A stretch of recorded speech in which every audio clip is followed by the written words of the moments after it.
Welcome to Mr. Nightbleed. Tonight, in 5 creepiest graves ever discovered across the US, we return to the quiet edges of the world, where the hum of the living fades, and only the wind moves through the graves.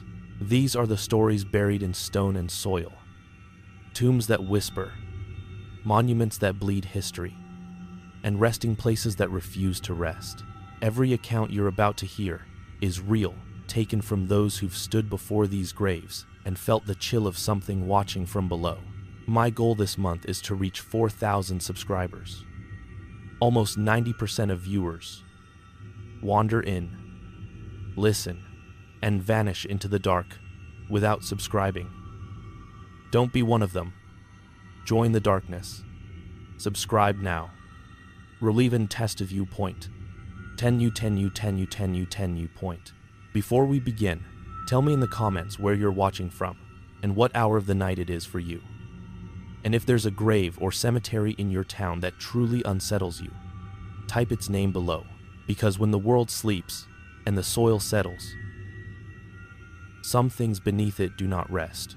Kill the lights. My name's Daniel Mercer. I'm from the south side of Albuquerque, and I work as a night security guard for a contracting company that gets rented out to whoever needs watches on sites, warehouses, and sometimes places that should just stay fenced off and quiet. And I need you to understand how normal this day started, because if I jump to what is making my hands shake right now, it is going to sound made up, and I swear to God it is not. So let me go from the start, from the part that still tasted like eggs and burned coffee instead of dirt and old air. I got up that morning a little after 8 because my shift was going to be one of those split things, a short afternoon briefing and then the real part through the night. I remember I had a breakfast burrito from the gas station down on Isleta, egg and potato with green chile that kept slipping out of the tortilla. And I was wearing the dark blue work shirt with the company patch that already had a faded grease stain on the left side where the seatbelt always rubs.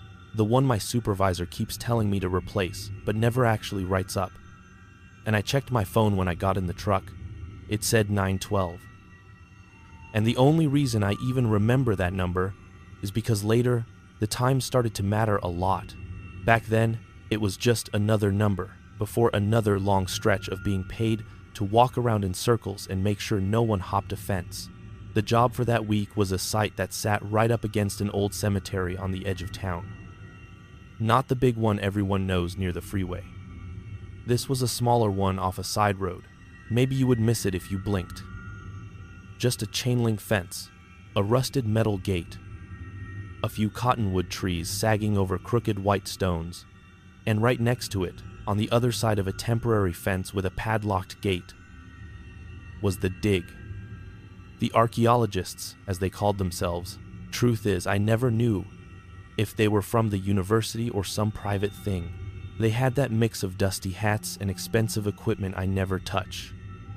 They called the place a historic burial site, not a cemetery, which always sounded strange to me because on my side of the fence, dead is dead. You put them in the ground. You mark the spot if you care enough. You mow around it. You keep the fence from falling over. They said this land used to be part of an older family plot before the city pushed out this way, and then it got cut off by property lines and roads and nobody claimed it. So now it became a project, something to dig up, measure, write numbers on. They had already been there 3 days when I got assigned, so the dirt piles were already high, and there was this one open rectangular cut in the ground, with plywood laid across part of it. When I first walked around with the day supervisor, listen, man, even then it just looked like a big hole with some boards and orange flags. Nothing special. My supervisor, Leo, walked me around the perimeter at about 3 in the afternoon. The sun was bright enough that the headstones on the cemetery side looked almost white. No shadows between them yet, just that buzzing heat and dry wind that kept moving the plastic flowers tied to the fence. Leo said, "All right, Danny, you got your usual. Walk the line, keep the gate locked, nobody in or out after the crew leaves. You note any vehicles that stop on the road. Call it in, if anyone gives you trouble. And you do not touch their toys. That is what he calls the equipment. Toys. Then he pointed at the open cut, the grave, as they called it. And he said, and seriously, do not fall in that thing.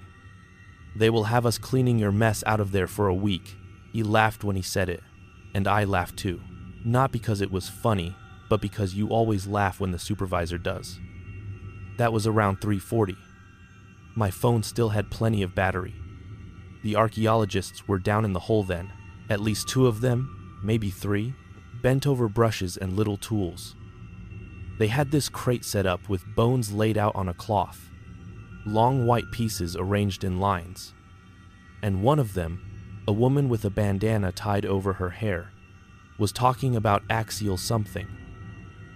Vertebrae, I do not know, she said to the guy next to her.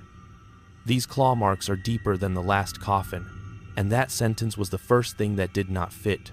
I heard it as we walked by. Just a piece of conversation that stuck in my ear. And I remember thinking, claw marks, like a dog or something. But I did not ask. I just nodded when Leo finished his route, signed the sheet, and watched the day shift pack up. They left around 5. The sun still high but slipping, the sky that hard blue you get out here where you can see the mountains clear. The headstones on the other side of the fence were starting to cast thin shadows, all pointing the same way, and I settled in for what I thought would be the usual. Walk, check, locks, text my sister, maybe listen to a game on the radio, then count down until dawn. Listen, dude, I need you to understand that nothing jumped out of the ground. Nothing shook. Nothing dramatic happened in that first hour. It was quiet in that regular way. A truck passed on the road every 10, 15 minutes. A dog barked somewhere past the cemetery. The wind moved through the dried grass. And in between my rounds, I sat in my truck. Doors locked, radio low, logbook on my lap. I wrote 18-3, perimeter clear. No vehicles parked, all equipment accounted for. I ate a cold burrito I had brought for later, because I have no patience, and I wiped hot sauce off my fingers, on a napkin that already had pen marks on it. Nothing spooky about that, right? Just a guy sitting near some old graves making money by the hour. Then it started to go wrong in little pieces. That is the part that keeps looping in my head. The way it did not all come at once. The first thing was the sound, not the clicking yet. That came later. The first thing was this dull thump from the hole, like something heavy settling. I was on my second round. It was just after sunset.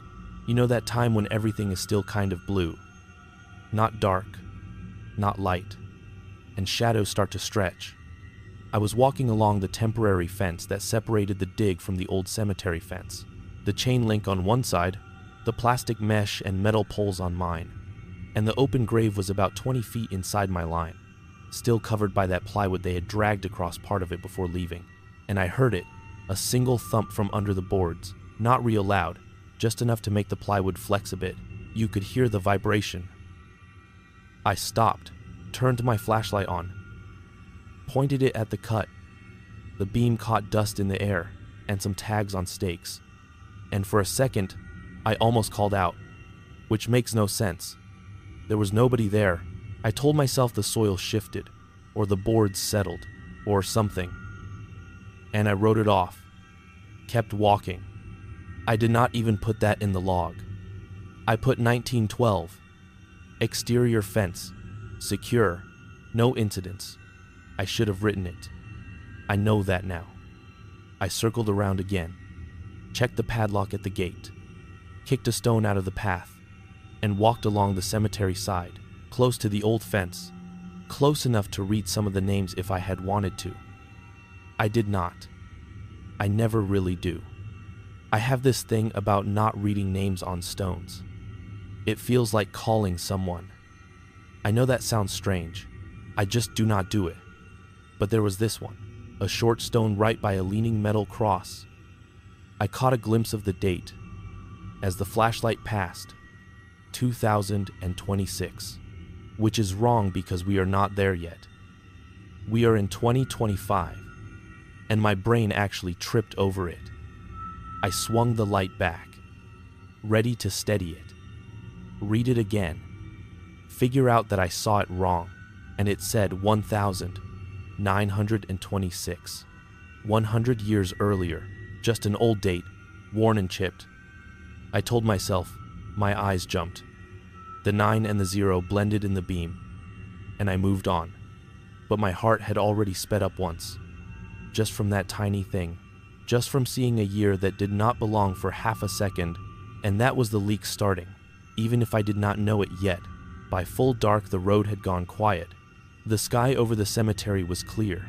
No clouds, stars out, and the temperature dropped enough that I could see my breath a little when I walked past the dirt piles. It was probably around 21:30 when the second thing happened. The first phone call from the supervisor for the archaeologists. Something. I never got it right. But on the phone, he just sounded tired. He said, "You? The security on site tonight?" I said yes. And he said, "You see any kids messing around out there? Anyone near the grave?" I told him I had not seen anyone. That it was quiet. He said, "All right. We had some tools go missing last night. Small things. Measuring tape. Calipers. I do not want any more walking away. Just log any vehicles." And that was it. He hung up fast. I wrote that call down. 21:34. Call from lead archaeologist about missing tools. Advised no activity observed. And then I sat back in the truck, and that is when the clicking started. Man, I remember the exact second because I had just checked my phone again. It said 21:41. And there was nothing on the road. Radio volume down low, some late talk show humming, and then under that, very faint, this slow, steady, click, click, click, like someone tapping two small rocks together, or teeth against something hard. It was not loud. Not at first. I turned the radio down all the way and held my breath. The clicking went on, a few seconds apart between each sound, coming from outside. I cracked the window. Cold air came in, and the clicking got a little clearer. It was not by the fence line. It was not by the gate. It was coming from the direction of the open grave. I got out of the truck with the flashlight and my keys and walked toward it. Each step in the gravel sounded too loud, like I was stepping into a place I should not go. The clicking kept going, one at a time, not in any pattern I could understand, not fast, just steady. I reached the temporary fence and shone the flashlight through. The beam hit the boards covering the grave, cut the dirt mounds, a couple of tarps flapping a little in the wind, and nothing else. The sound stopped. Just silence again. The plastic flowers against the old cemetery fence rattled as the wind pushed them. I said, "God, hello," in this stupid way. Like a kid, my voice sounded thin against the open space. Nobody answered. I scanned the whole interior, checked for animal tracks by the bottom gap of the fence. Nothing. I stood there for a full minute, just listening, and there was only the wind and a distant dog and the hum of the streetlight at the corner of the road. So I told myself, maybe a piece of equipment shifted, or some loose metal tapped the boards. I tried to make a list in my head of what could click like that, and the only things I came up with were living things, teeth, claws, joints. I did not like that list, so I forced myself to walk the rest of the route and pretend it was all fine. The next few hours, I kept looping that space. Truck, fence, gate, truck. It was one of those nights that felt longer than it should have. I texted my sister around 23, just a dumb message about how I was stuck babysitting dirt and bones again. She sent a laughing emoji and went quiet. Probably fell asleep. I remember I tried to watch a video on my phone at around midnight, something to keep my eyes open, and the battery dropped faster than it should have, 3% gone in a couple minutes. The screen froze once when I tried to open the camera app to take a picture of the logbook. Then it caught up. I did not think too much about it right then, but later that freezing would matter. Around 1:15, the clicking came back, this time while I was mid-round. And it was closer. Louder. I was walking the inside of the site fence, checking the locks on the storage container where they kept their crates, and I heard it from behind me. Sharp, 3 quick clicks in a row. Like something impatient. I spun around. Flashlight up, beam hitting the open cut dead center. The boards over it were not lined up the way they had been. One of them was shifted sideways a little, leaving a darker rectangle of open space at one end, not wide enough for a person, but enough that you could see the drop, and in that slot of darkness, the beam only went down a couple of feet before it hit wood again. The interior of the coffin, I guess, and the surface of it had these lines carved into it, long, parallel grooves running across where a person would have been lying.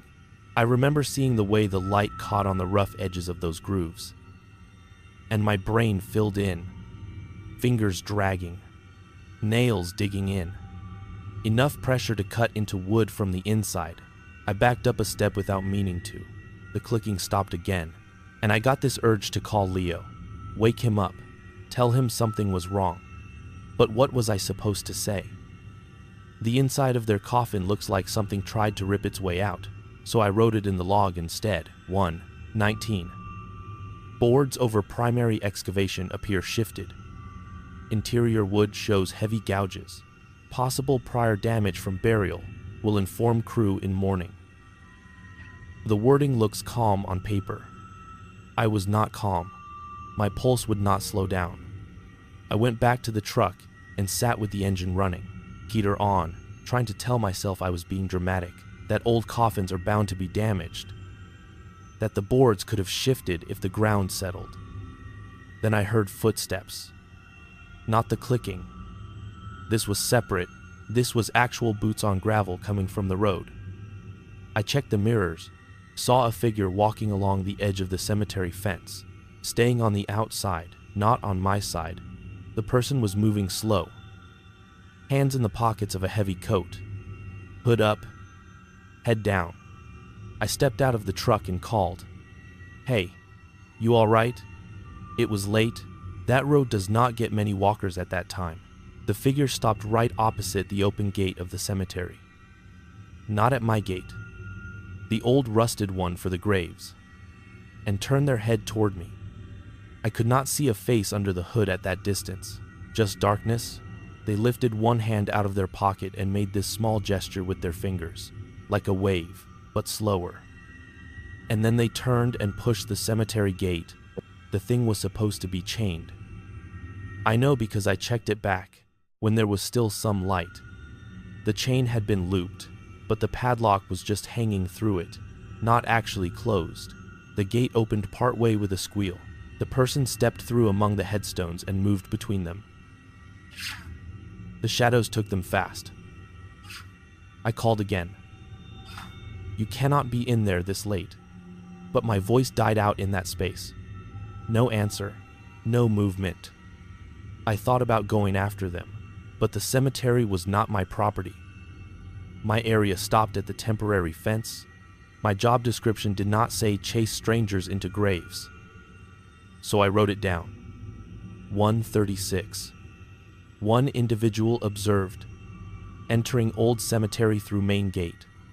Hooded. Did not approach site fence. Lost visual among headstones. I told myself if they started messing around or trying to hop the line, I would call it in. Until then, they were just someone visiting a grave at a bad hour. Maybe they worked late. Maybe they were grieving. I tried to leave it at that. Only the clicking had come from my side, from the open grave. And I did not want to think about the timing. I did not want to think about someone walking into a place for the dead right after something in the ground made that impatient sound. Man, I am getting ahead of myself. The middle part is where it all started stacking. I need to tell you about the morning before, because that is when the second skeleton came out, and that is the part that still wakes me up when I do sleep. This was not my first night on the site, it was the third. The first 2 nights were boring. I almost missed them now, but the day crew had been talking more each shift. Louder. They had pulled 1 full coffin out on day 2. All the bones in place. Everything the way they expected. They cleaned them, measured them, laid them out on that cloth in neat lines. The main guy showed me once as I walked by. He said, "See this? Classic adult skeleton. See the wear on the teeth. Probably a manual laborer." He was almost proud. I nodded and said something like, "Looks real old." And he said, "Well, that is the idea." Then on day 3, the morning of the night I am telling you about, the mood changed. When I showed up for the afternoon briefing, they were not laughing, they were whispering. The woman with the bandana had dirt on her knees and gloves, still on, even though she was sitting on the cooler. She looked up when I came through the gate with Leo and said, "Hey, can you sign this?" They needed a log for who came on site. My name went under a list of theirs. Doctor, whatever, Maria, Tom. And then down below, a new name, Marcus. Someone who had joined them that day. I saw the line through his name, a neat single line, and a note in parentheses. Left early. I did not think about that much at the time. Leo walked me to the edge of the cut and said, "They want us to keep a closer eye tonight. Someone has been moving their stuff." Then he crouched down, lifted the edge of the tarp they had pulled over, part of the excavation, and said, "And they got themselves a story?" I stepped closer and looked down. This was before they put the boards back. The grave was open. The coffin was open inside it. They had propped the lid off to one side, and inside, on top of the old wood, were bones, not just one set, 2. The first set was laid where you would expect.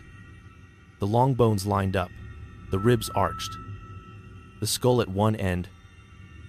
The second set was crouched, if that is the right word, curled along the side of the first, pressed against it in a way that did not match anything I had seen in movies or pictures. The limbs were too long, the spine was too bent, too many vertebrae stacked in a tight curve. The jaw bones were narrow but stretched. The finger bones, if that is what they were long and thin, and some of them dug into the interior of the coffin wood, leaving those grooves they kept talking about. I remember saying, "That is messed up." The bandana woman came over then. She said, "We think the second one was placed in there later. Whoever buried this did not want it found." Her voice had this tight edge, like she had not stopped thinking about it since they uncovered it. I asked, "Animal?" and she shook her head. "No, not the way these joints are. Not with this hand structure." And the main guy, doctor, tired voice, said, "We are not jumping to any conclusions. We need proper analysis." But there were photos taken. Lots of them. They kept talking about curvature, ratio, articulation, words that sounded clinical over something that made my skin pull tight. At one point I asked, "Where did the second one come from?" And Maria, the bandana woman, said, "That is the thing. There was no record of a second burial here, and the coffin was not big enough for 2 normal adults.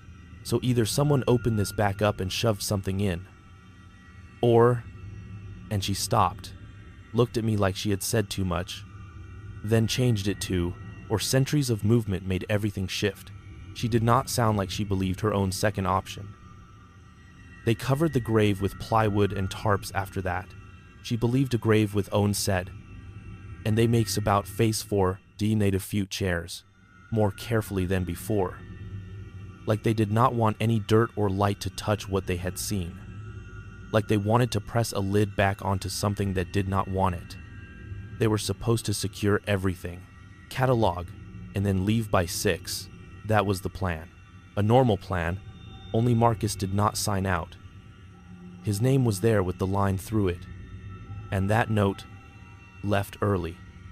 But when I asked Leo about it later, just between us, he said there was some mix-up. The guy went home sick. That is it. And yet nobody saw him walk past my gate. And my log from that afternoon did not show any vehicle leaving early. I checked it twice. It bothered me in this small way. I kept pushing down, like a pebble in your shoe you ignore until you cannot anymore. Okay, listen. The night I am talking to you about, the one with the clicking, and the hooded person, and the boards moving. That was the night after the second skeleton came out. The night after they took all those photos, and then told me to watch the site extra close, as if they expected someone to break in and steal bones. Nobody I know risks jail for old bones, and yet they talked like it was a real risk. Around 2 in the morning, when the clicking had stopped for a while and the road was empty, a truck pulled up that I did not recognize. An older pickup, dark color, dented door. It slowed by the cemetery gate, idled for a second, then pulled into the little dirt shoulder between the main road and my fence. I got out, shining my light, hand up, ready to tell someone they could not park inside the no parking area. The driver rolled the window down. Older man, gray hair pulled back, deep lines in his face from the sun. He wore a faded jacket with patches I did not recognize. He looked past me, over my shoulder, to the dig site and the open grave area. Even though he should not have been able to see much from that angle, he said, "They opened it." Did they? His voice was calm. Too calm for the question. I said, "I do not know what you are talking about, sir. This is a closed site." He nodded, eyes still not really on me, and said, "The one that buries the lost with itself. That one, they opened it." Then he looked right at me for the first time. And I swear to God, his eyes were not angry or scared. They were just sad, tired in a way I did not have a word for. He said, "You tell them to fill it back in before sunrise, before the ground remembers it is empty." Then he put the truck in gear and drove away. No more explanation.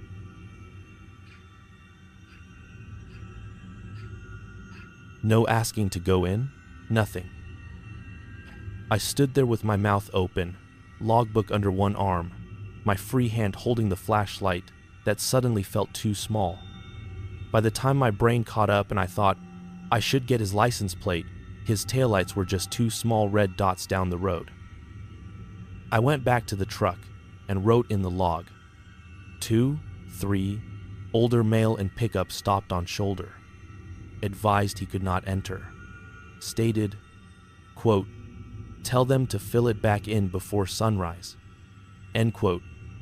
Vehicle departed. I read that line 3 times before I turned the page. It did not look real. It looked like something I made up to scare myself. I considered calling the archaeologist guy again, waking him up, telling him some stranger knew about their grave. But I did not want to be that guard, the one who calls about every weird person and noise. So instead I leaned my head back against the headrest and closed my eyes for just a second, just long enough to feel the weight in my chest and hear the quiet. When I opened them again, the clock on the dash said 3:10. I had not meant to sleep, even for a minute. That is the part that bothers me the most. I am careful about that, especially on open sites. But I had 30 full minutes missing, and in that half hour, everything moved. The first thing I noticed was the cold. The temperature felt wrong for that time, like I had stepped into a different part of the night. My breath came out in thicker clouds. The truck felt like it had been sitting with the engine off for hours instead of half an hour. Even though the key was still in the accessory position, the radio dead. I tried to turn it on, nothing. I checked my phone, The battery had dropped to 9%, way lower than it had been. And there were 3 new notifications from the camera app, each one saying, "Cannot save footage," "Storage unavailable," "I had not opened the camera," "Not on purpose." I got out of the truck, my heart already pounding, and the first thing I saw was the gate to the temporary fence standing open. The padlock still looped through the chain, but the chain was unwrapped, hanging loose.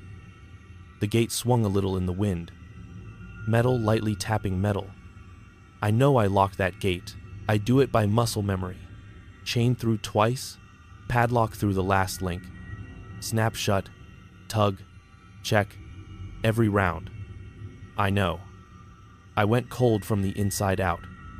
When I saw it open, I walked over slow, shining the flashlight ahead, calling, "Hey, sight is closed.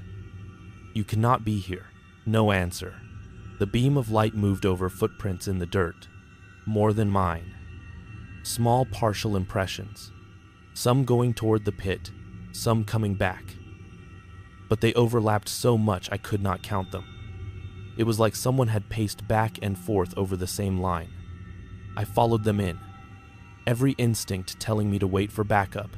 But what was I supposed to do? Stand there and let whoever it was walk around? I reached the edge of the grave and stopped, so suddenly the gravel slid under my boots, and I had to plant my feet to keep from tipping forward. The boards were gone, not shifted. Gone, stacked neatly to one side of the cut, all in a row. Folded. In the rectangular space where the coffin had been, there was just darkness. Deeper than it should have been. The sides of the cut were still there, with markings and little flags, but the bottom was empty. No coffin. No bones, no measuring sticks. Nothing. Just a rectangle of shadow that my flashlight beam seemed to hit, and then stop, like it was foggy down there, or full of dust I could not see. I said out loud, "That is not possible," which is a stupid thing to say, because the ground does not answer you. Expecting to see the wood, the nails, those gouge marks, the curve of the first skeleton's ribs, the longer outline of the second. There was nothing. I could see earth at the very bottom, pale and compact, but no sign anything had ever been there. The walls of the cut did not even show where the coffin would have dug in as it was lowered. I knew what I had seen when it was open earlier. I knew how tight that fit was, how little space there had been between wood and dirt, and now the sides were smooth, like someone had cut the whole thing with a giant knife. I backed up again, almost tripping on a bucket, and I felt this pressure between my shoulders, like someone watching from behind. I turned fast. Flashlight swung out. The beam swept across the site and hit the fence line where the cemetery started. I saw the old headstones, the trees, and between 2 of the stones, a shape, standing just beyond the fence, not on my side, tall, thin, still, its head at the same level as the top of the fence, which did not completely make sense. The ground dipped there. "It should have been lower," I called. I took a step toward the fence, light still on it, and in the space of that one step, the shape was gone, not moved, not stepped behind something, just gone. The beam hit the empty gap between stones. I told myself my eyes were messing with me, the way shadows between stones and trees can line up. You know, but my hands were shaking now. I could feel my pulse in my neck. Listen, dude. This is where my memory starts to slip in places. I remember sounds more than images. I remember the clicking coming back, not from the grave now, but from the space around me, closer, like it was circling. The clicks bounced off the equipment, the storage container, the fence posts. Never from the same spot twice. I turned in a slow circle, Flashlight trying to find a source. Nothing, just those small, sharp sounds, sometimes a pair close together, sometimes one alone. I called out again, louder. I said, "This is private property. If you are in here, you need to come out now." My voice cracked on the last word. I hate that it did that. I sounded young, scared. There was no answer, only the clicking. And under it, something else. I do not know how else to say it without sounding dramatic, but I am just telling you what I heard. I pulled my radio up to my mouth, then finally, and called dispatch. I said, "This is Mercer, on site off Old Coors.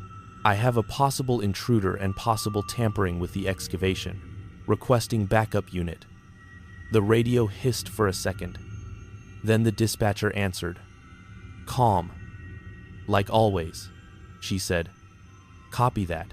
Mercer, nearest unit is 22 minutes out. Can you secure your position?" 22 minutes.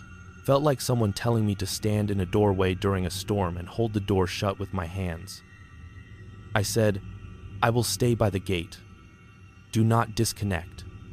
Just stay on with me." She said she had other lines, but she would check back in every few. Standard stuff. I started backing toward the gate, keeping my light toward the open grave. My feet wanted to turn me around and run, but I did not want to put my back fully to it. About halfway to the gate, maybe 30 feet from the pit, I heard one more click, louder and closer, and then a voice. From inside the cut, not from the bottom, from the side, like someone was standing on a ledge that should not be there. The voice said my name, not my last name, not the one on my patch, my full name, the way my mother says it when she is mad, Daniel Adam, and the voice sounded like her at first.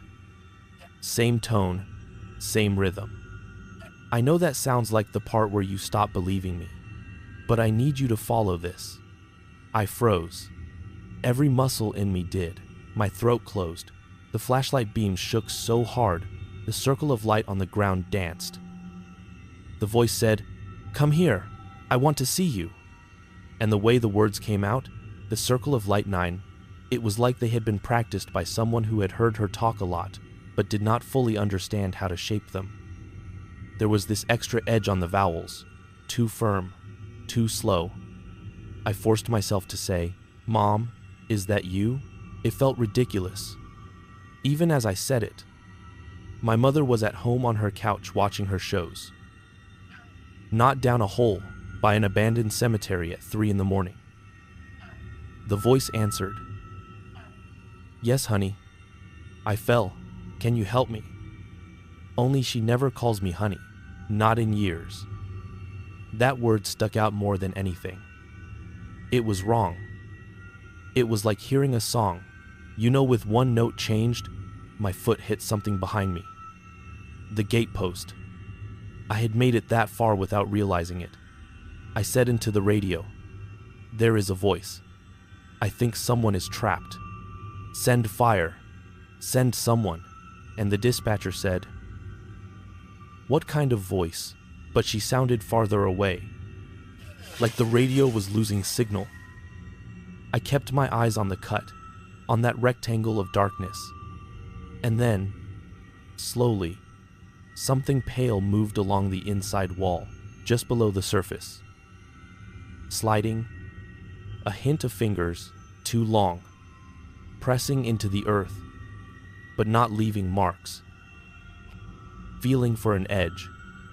The clicking started again, faster now, like teeth against bone. I could not move. All I could think was that the coffin had been there hours ago, and now the ground was smooth, and whatever had been pressed against that wood from the inside had more room now, more space to stretch. The voice tried another tack. It said, "Danny, man, it is Tom. I think I broke my leg." And now it sounded like the younger archaeologist, the one who always joked with the crew, the one who called me bro, even though we were the same age.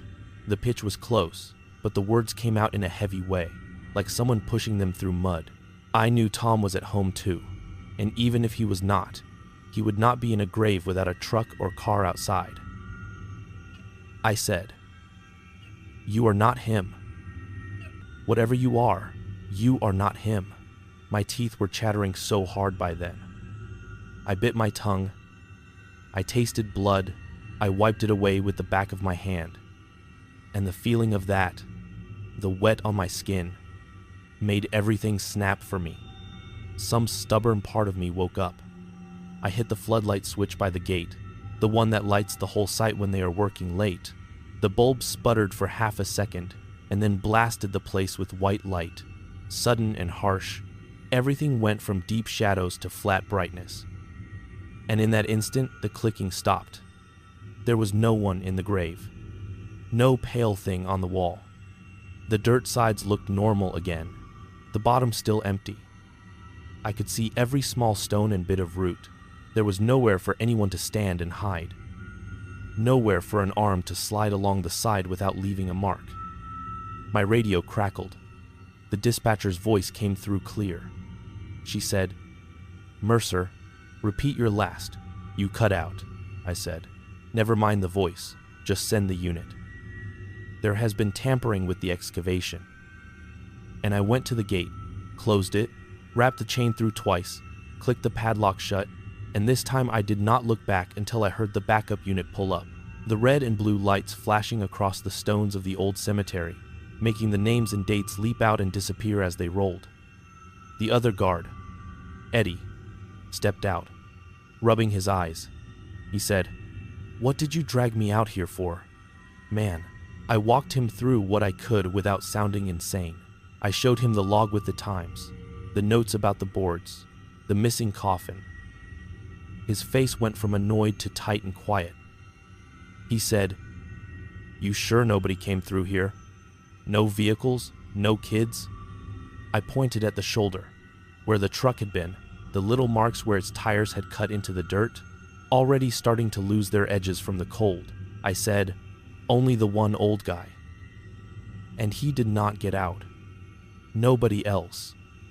We both walked back to the grave together, him with his light, me with mine, the floodlights still on overhead, making everything too visible.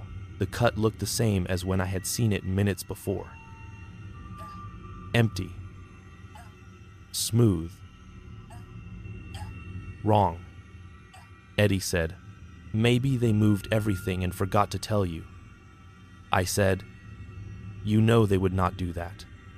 They log every piece. They are proud of those bones, and they would not carry a full coffin up a ladder at quitting time and not complain about it."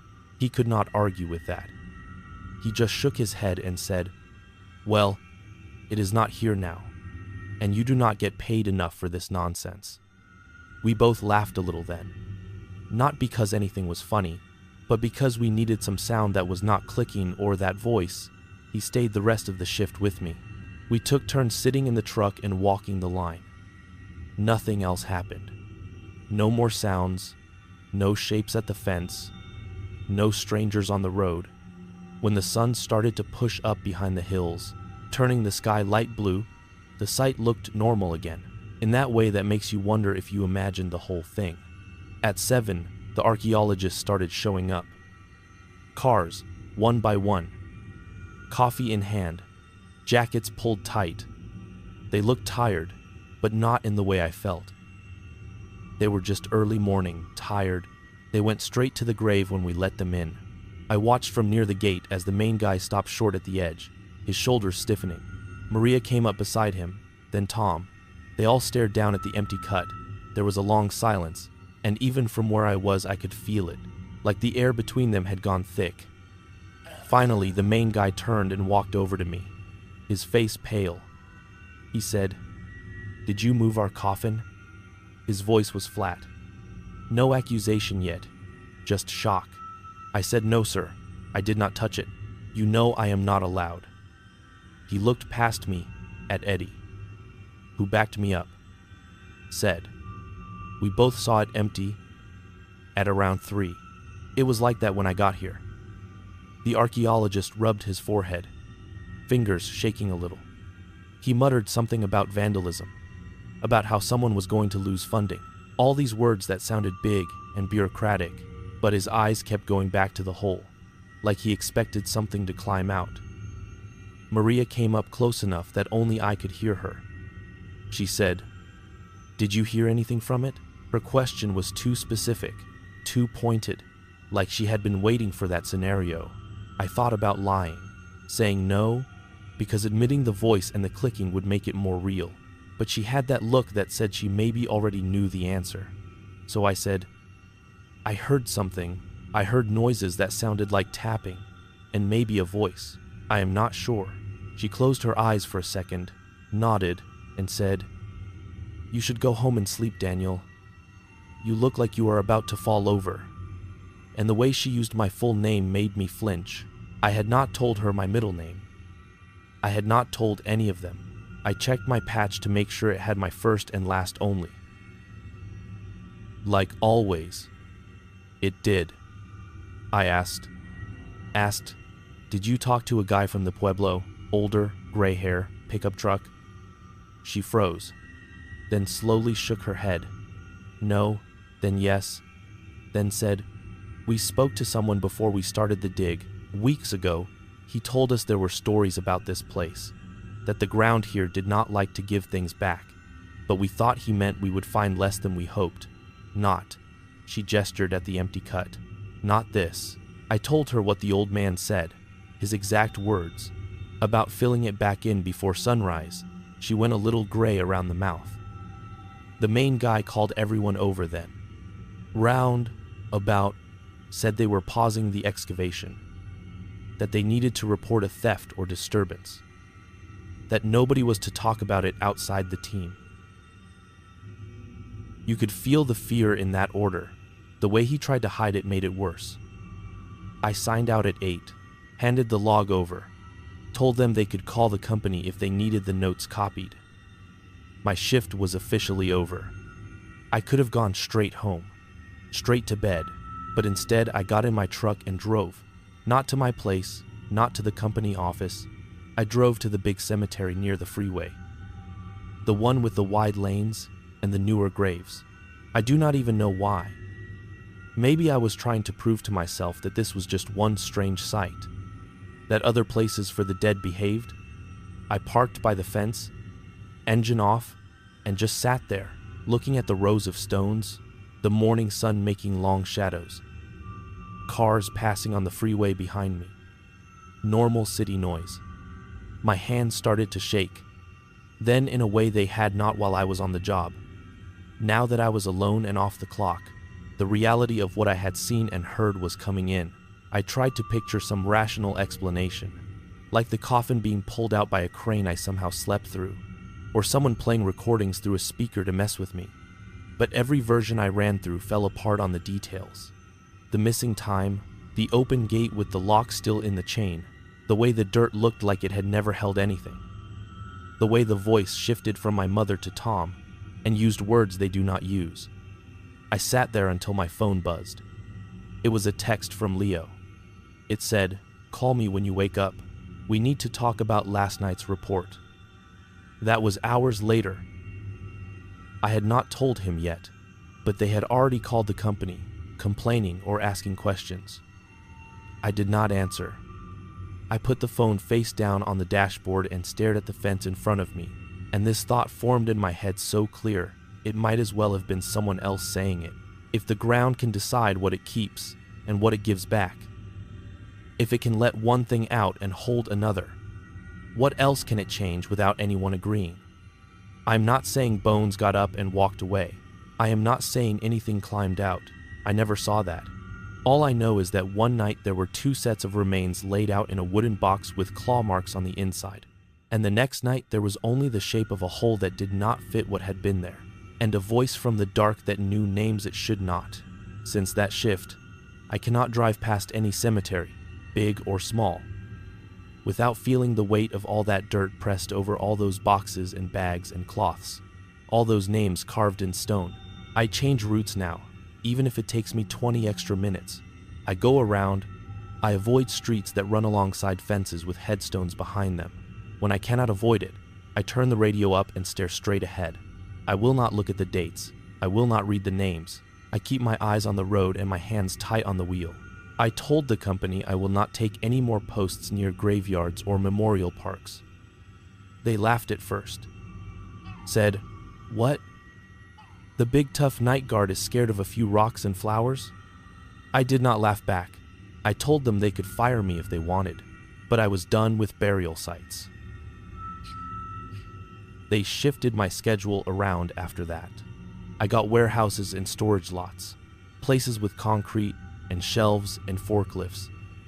And I should feel better, but I do not. Not really, because dirt is still under all of it.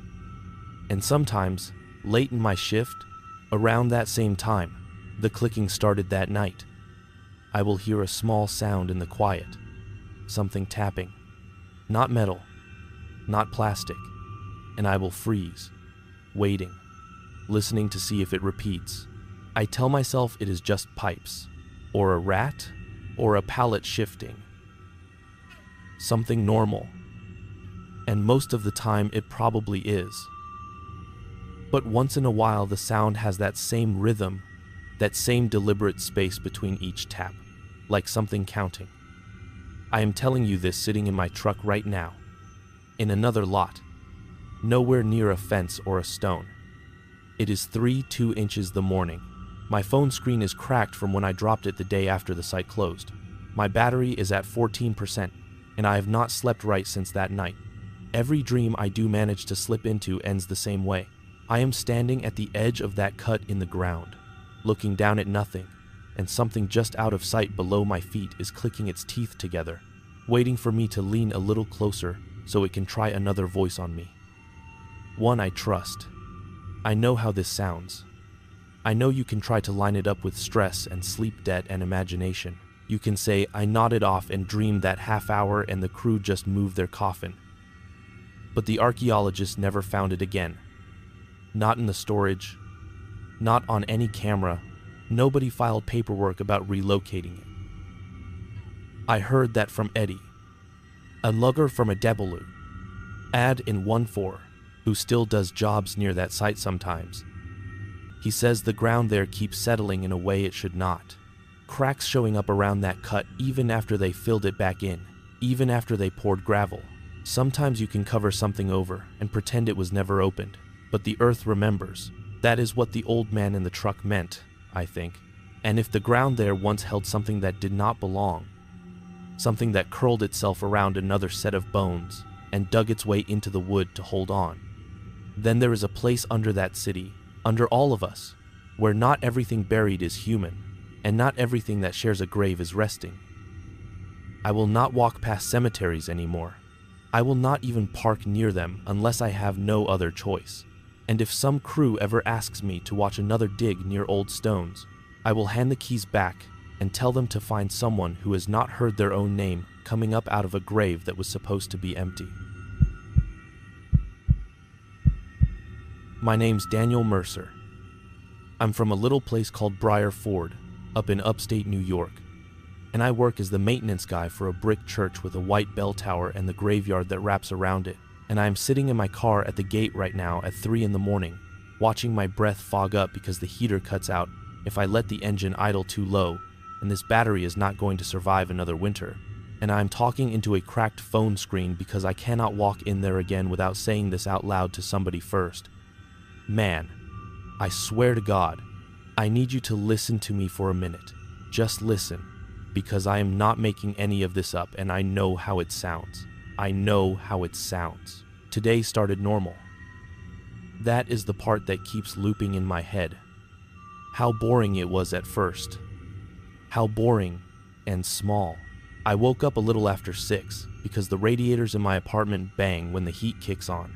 And I remember I had the last 2 slices of leftover pizza from last night for breakfast.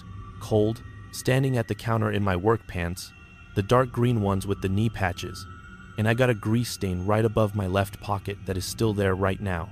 I can feel it when I run my thumb over it. Little stiff circle that the washer did nothing for. I put on my gray church sweatshirt with the logo half peeled off from the dryer, and my steel-toe boots with the soles starting to separate at the front.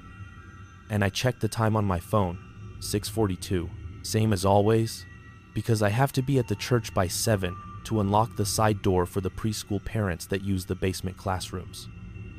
I drove the same road I always drive, county route that winds behind the hardware store, past the diner that smells like bacon, even if you are just driving by with the windows up. And then the road dips a little and you can see the bell tower over the trees, the cross at the top catching the first light.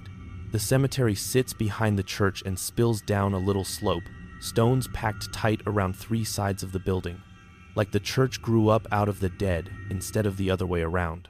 I have walked those rows so many times. I could draw the path of every crooked headstone. From memory, man, I could tell you where the ground softens, where the old maple roots push the stones sideways, where the veterans' flags go in May, everything. I pulled into my usual spot by the shed, same coffee in the same travel mug, 2 sugars, powdered creamer. Checked my phone again, 6:58, and I remember thinking, all right, another Tuesday. Try not to forget to order more ice melt this week before it gets too cold. That was it. That is how it started. The first wrong thing did not even hit me as wrong at first. It was maybe 9, after I had salted the front steps and changed 2 flickering bulbs in the hallway, when Pastor Harris came out the back door calling my name from the top of the little ramp that leads down toward the graves, his voice carrying in that way it does when the air is cold and still. He had his long coat on, and that knit scarf his wife made him last Christmas, and he was frowning in that pinched way. That means he needs something but does not want to sound demanding. "Dan, can you come down here a second?" he said. And I remember I wiped my hands on my pants like I had been doing anything but just standing there by the shed pretending to reorganize rakes. I walked down the gravel path with that crunch under my boots, that sound I can hear in my head even now. And he was standing at the end of one of the older rows near the little stone wall that separates us from the woods. The grass there is patchy, lots of moss, and the stones are thin and leaning. Names worn half smooth. "You remember the Whitcomb plot?" he asked me, pointing with his gloved hand at a rectangle of slightly raised ground near the corner of the wall. I looked at it and I remember blinking because my brain knew something before I did. There was just empty grass, no headstone. Bare spot where something should be. "Yeah," I said, slow, because I could see it in my memory as clear as if it was still there. That stone, short and wide, with a little carved border and the name Marvin Whitcomb in block letters and the dates chiseled shallow, 1959 to 2019, not that long ago. I mowed around that stone every week in the summer. I had to trim the edges because the mower deck never got close enough. I was there when they buried him. I hauled folding chairs for his graveside service. "You moved it for something?" the pastor asked. And his voice had this tightness underneath the polite tone. "No," I told him, and I felt this little cold line travel up my back under the sweatshirt. "I did not move anything down here." He looked at me for a second, then back at the grass, and he sighed and said maybe he was remembering wrong. Maybe it was another row, and he moved off to check, and I just stood there staring at that bare patch, the way the grass dipped like there used to be something heavy there pressing down. I kept telling myself I was mistaken, that there was some other Whitcomb stone, some other part of the yard. But my feet knew this spot. They knew the little dip in the ground where my right boot always slid a bit when I pushed the mower. I knelt and ran my hand over the grass, like touching it would make the stone pop back into being. And my fingers brushed over something hard, like the edge of rock. But when I pushed the grass aside, there was nothing there. Just dirt. A couple of pebbles. Some dry brown roots. "Dan," the pastor called a minute later. It must have been in the next section. And I said something like, "Must be." But my voice came out thin. The thing is, it did not seem terrifying. Not then. Just off. Like when you walk into your kitchen and a chair is not where you left it and you cannot remember moving it. You shrug it off. but a little part of your brain keeps poking at it. I went back to my other work. I fixed a sticky lock on the nursery door. I carried down boxes of artificial wreaths from the attic. I ate lunch at the little table in the boiler room. Ham sandwich with too much mustard because the bottle slipped. And I scrolled through my phone and forgot about the missing stone for maybe 20 minutes. Then the pastor came down again, more upset this time. "We need the Whitcomb grave today," he said. "His sister is visiting. She wants to see it." I put my sandwich down and wiped my hands and followed him back out. The air hit colder the second I stepped around the corner of the church toward that back section, like I had walked into the shadow of a storm cloud that was not there.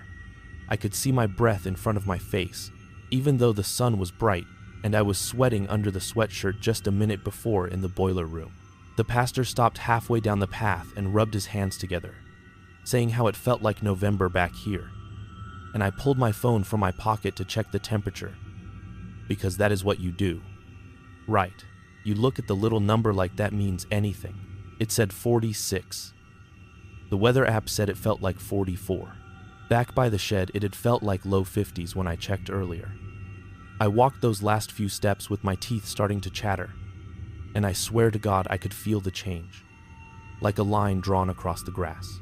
When I got level with where the Whitcomb stone should have been, the cold came up from the ground, through my boots, like standing on a block of ice buried under the sod. The air itself felt thick and cold, and there was a ring of frost just around that bare patch, tiny crystals on the grass blades, even though everything else was damp and dark green.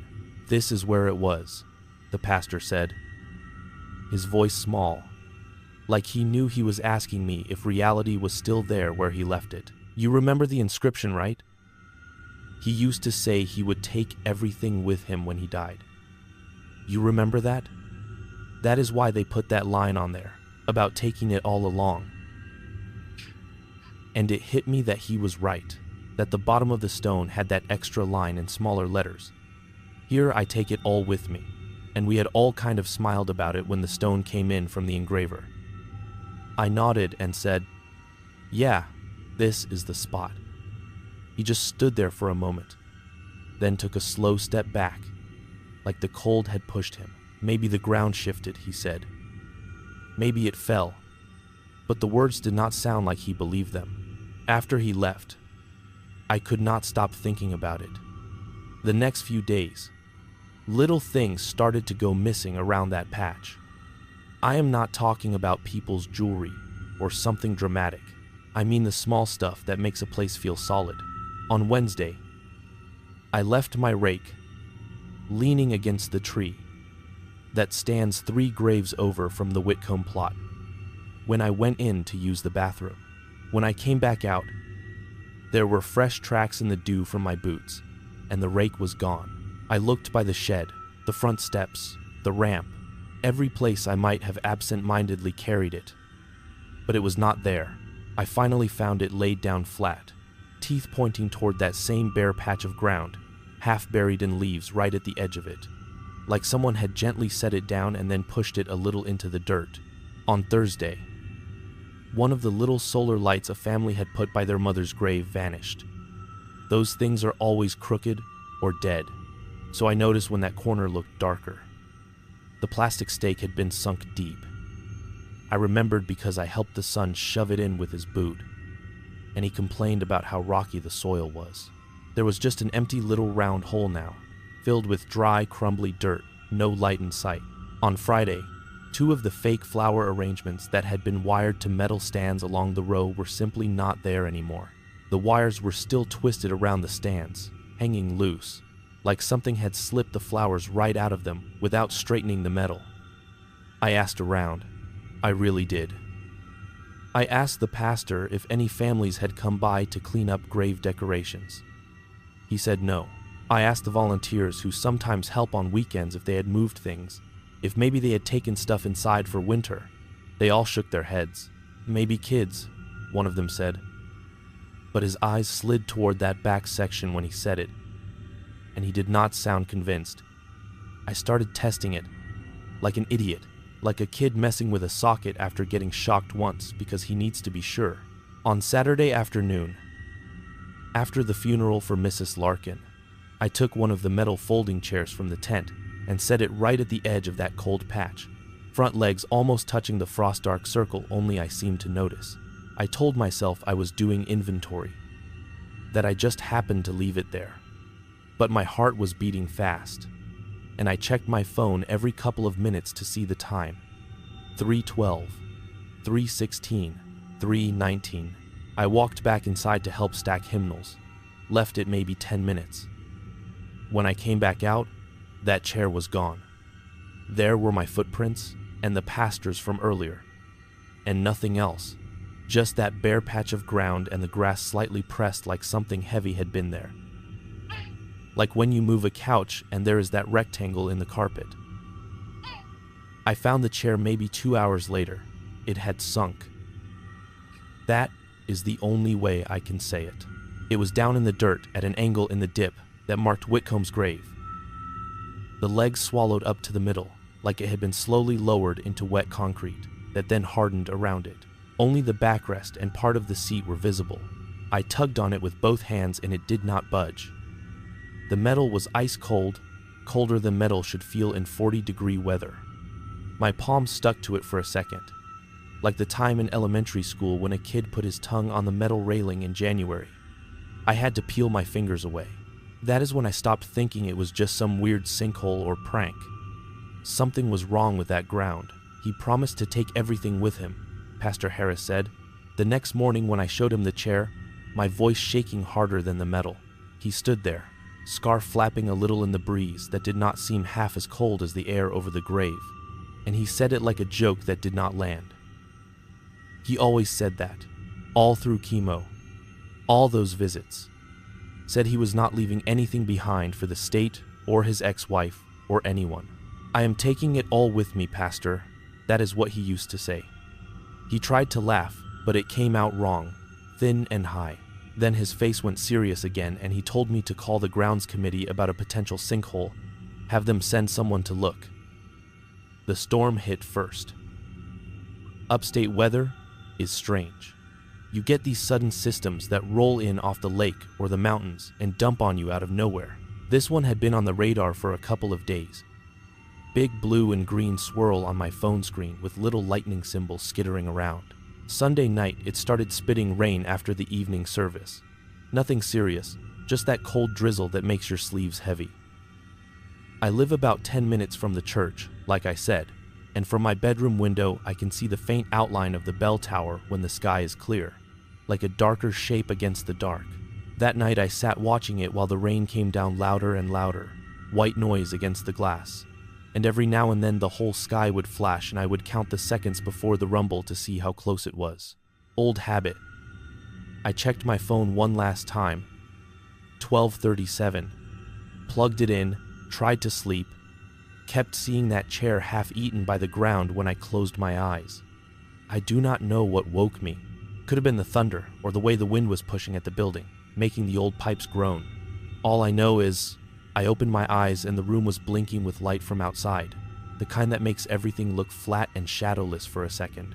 I looked over at the tower through the rain-smeared window and I could not see it. Not even its outline. It was like the church had sunk or the world had shifted. There should have been that darker rectangle against the sky, but it was just black and gray and the moving smear of water. My chest started going tight. I grabbed my phone from the charger. It was 2:58. There was this feeling in my gut like I had forgotten something important, like when you wake up and know you are supposed to be somewhere, but you cannot remember where. I threw on my boots and that same gray sweatshirt from the morning, still damp around the cuffs from the drizzle earlier, and I drove.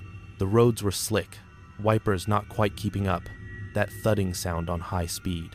Every time the sky flashed, I saw the narrow strip of asphalt ahead of me swimming in water and leaves. When I turned the last curve before the church, my headlights swung across the cemetery gate, the two stone pillars, with the iron arch between them. Just this slow, heavy pulsing, like the earth was breathing. The rain made it hard to see. Maybe that is why I thought I was imagining it at first. But every time lightning lit everything up, The rows of stones in that back section seemed to rise and fall a fraction of an inch, in time with some rhythm I could feel in my teeth. I pulled into the gravel lot, and the car fishtailed a little, tires slipping in the mud. I killed the engine, and for a second the silence was louder than the rain had been.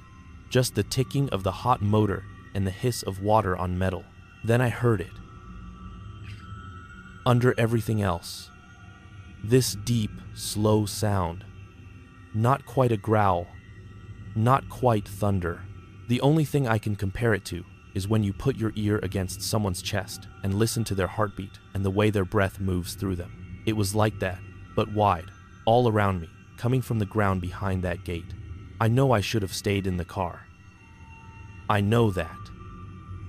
And I had this picture in my head of the whole hillside collapsing, taking half the graves with it, caskets and stones tumbling. And I thought if I saw it starting, I could call somebody, do something. So I grabbed the flashlight from under my seat and I went in. The second I stepped past the pillars, the temperature dropped like I had walked into a freezer. My lungs hurt. My fingers went numb around the flashlight handle. The beam shook on the path, bouncing off the wet gravel and the darker shapes of stones. The wind that had been thrashing the trees outside the fence died down to nothing in there. I could still hear it in the high branches beyond the wall, but inside the cemetery it was weirdly still, rain coming down straight instead of slanting. Every breath came out in a cloud. I walked toward the back, my boots squelching in the soft ground, and with every step, that pulsing got more obvious. Not just sound now, but motion under my feet, the push and give, like standing on a big mattress that someone is very gently pressing from underneath. When I reached the row where the Whitcomb grave was, I stopped. There was a pool of water collected in that bare patch now, dark and glossy, like the rain refused to soak in there.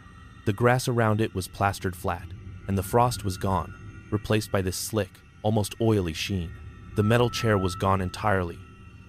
That, more than anything, made my head spin. I had to grab a stone nearby, one of those old thin ones, to keep my balance. The whole area felt like it was humming, a low vibration running up my legs. I swung the flashlight beam around to see if maybe the chair had been pushed out, thrown somewhere. The light caught on something pale at the edge of the water. For a second I thought it was bone, that color, but it was stone. Just the very top curve of a headstone, like the top of an arch, just visible under the surface, as if something had chewed its way up from below. The water over it was not clear. It was muddy and full of floating bits of grass, but I could see enough. I do not know how long I stood there staring before I realized my lips were moving, saying no over and over. This was where the Whitcomb stone had been. Now there was another stone under it. That is what my brain decided. Like the original had gone down and something else had taken its place from underneath. I did not feel any of it. My whole focus was on that pale curve. The pulsing under my hands, pressed into the ground, was slower now, but deeper, like it was settling. "You promised to take it all," I heard myself say, and I had no idea why I said it, except that the pastor's voice in my memory had put that sentence there earlier. My fingers slid into the water. It was so cold it burned, like ice water from a mountain stream. I could not see my own hand once it went under, just this darker shape. But then it bumped stone. There, a flat surface, slick with mud. I ran my fingers along the top of it until I found the edge, then the front where the inscription would be. The pulsing stopped. Everything went quiet for a second. Even the rain. I could hear my heart in my ears. I wiped at the stone with my hand, trying to clear a little window in the mud. The flashlight beam bounced on the water and threw weird shadows up the nearest headstones. Little by little, the carved letters appeared beneath my fingers. At first, they were just grooves. Then they made sense.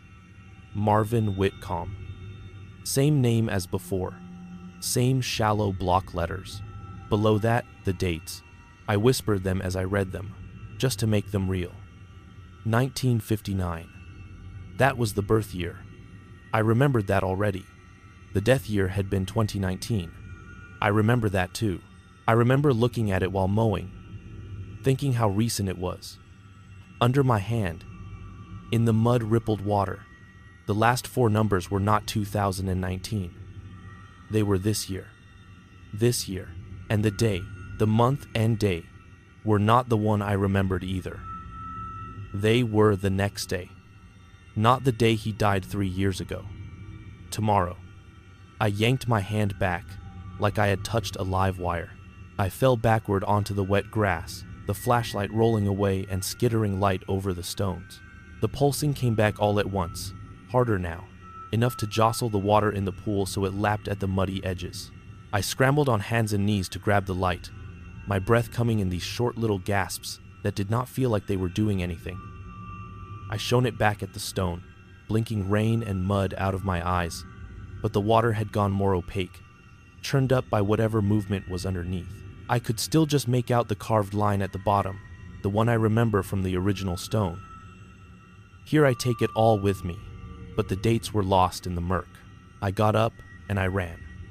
I did not care about slipping or falling. I ran along the rows, bumping shoulders on stones, muttering sorry to the dark, because that is what years of working there does to you. By the time I got back to the gate, my lungs were burning. The temperature jumped back up the second I stepped through, like walking out of a freezer into a warm room. The wind hit me in the face again. Real wind this time, full of rain and leaves. I sat in my car with my hands locked around the steering wheel for I do not know how long, watching the wipers smear water back and forth while the bell tower loomed out of the darkness every time lightning flashed, perfectly where it should be, like it had never gone anywhere. I checked my phone. 3, 7. There were no missed calls, no messages, nothing on the local alerts about sinkholes or gas leaks or any of the things I was trying to tell myself could explain what I just felt. I thought about calling the pastor right then. But what would I say? That his graveyard was breathing and changing dates on stones. I drove home on autopilot. I sat on the edge of my bed in my wet clothes, staring at the floor until the outlines of my boots blurred and sharpened over and over. Around 7, my alarm went off like it was a normal day. I turned it off and kept sitting. When my phone buzzed at 8, it was a text from Pastor Harris, asking if I could come in a little early. There had been a call from the funeral home about a sudden passing. They might need to schedule an extra service this week. He was one of ours, the text said. You know him. I will tell you when you get here. I did not go. I am in the parking lot right now instead, watching the gate. I got as far as the turn off the main road before my hands started shaking so bad I could not keep the car straight. I pulled in, put it in park, and for a few minutes I just watched my breath fog the windshield. I finally turned the engine back on long enough to clear it. I can see back through the bars. The grass looks normal from here. I cannot see the back row, just the nearer stones, the ones by the path. Cars go by every couple of minutes on the road out front, tires hissing in the leftover wet. This is the part where I am supposed to tell you that I went back there and checked again, that I proved to myself the date was what I thought it was, that it said tomorrow in clear carved numbers, but I am not going to pretend I am that brave. I know what I felt under my hand. I know the deep part of my brain that tracks days and months and seasons recognized those numbers even through the blur and the mud.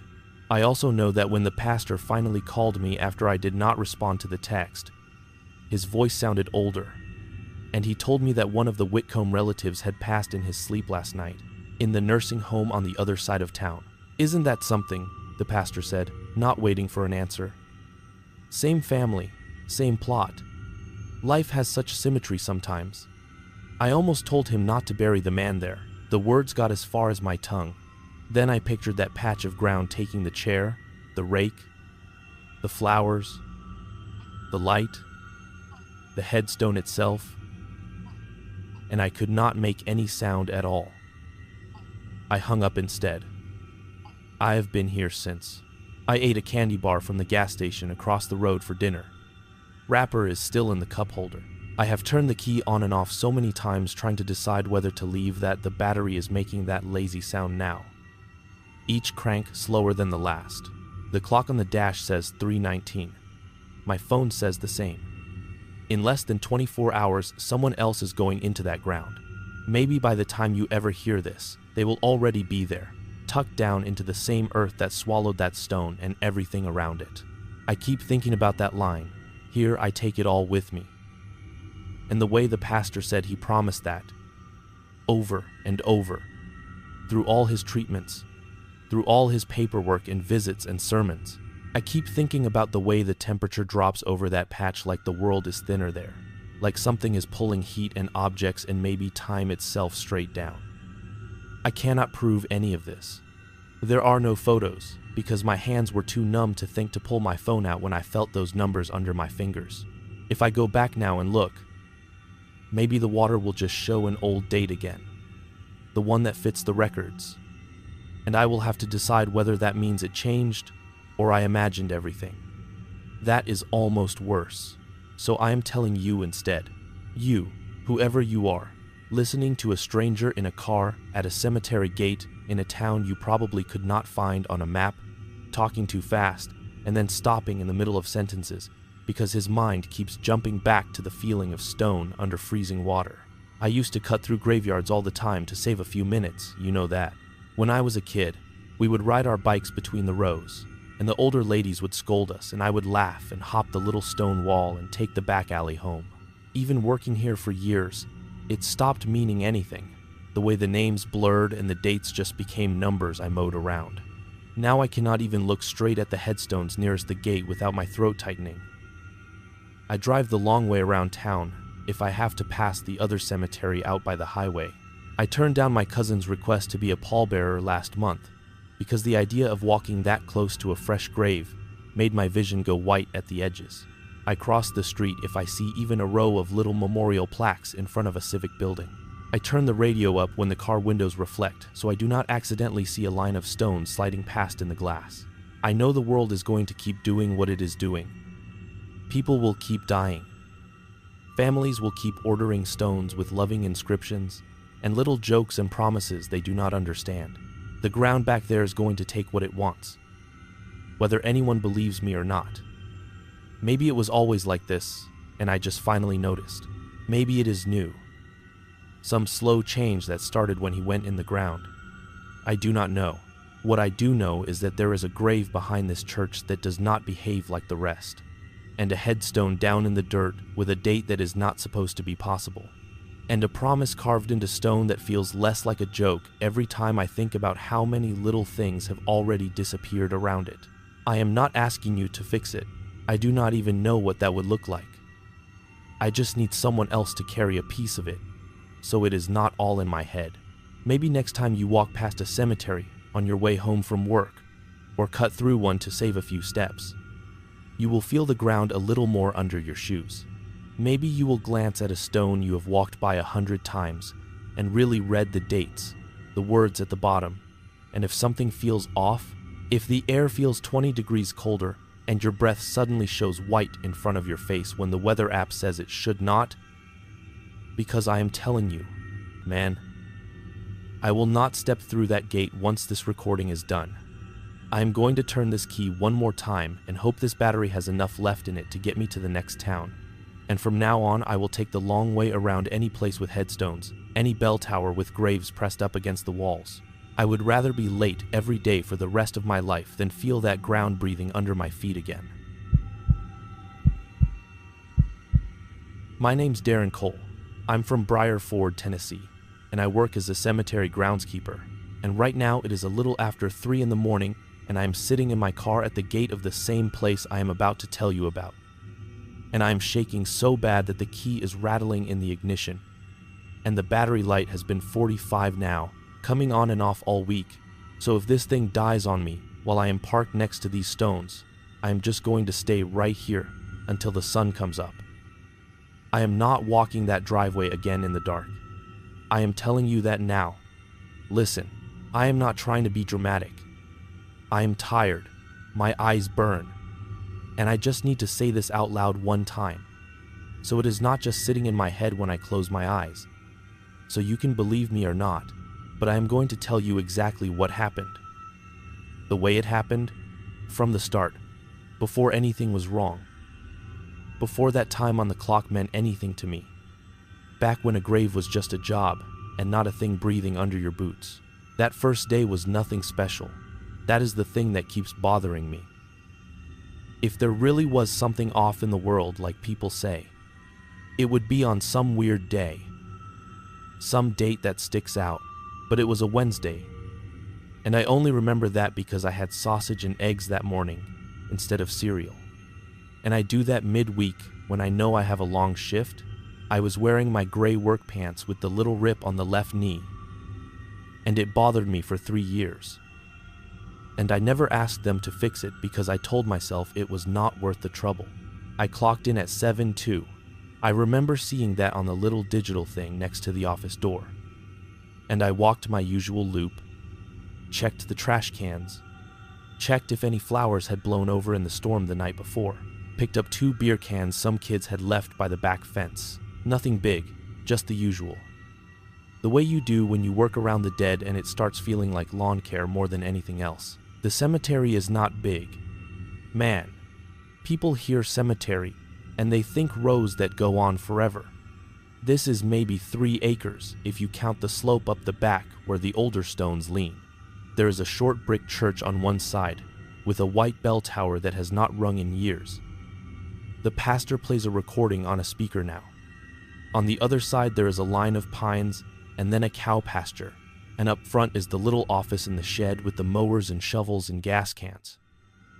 Our driveway curves past the front rows and up toward the older part.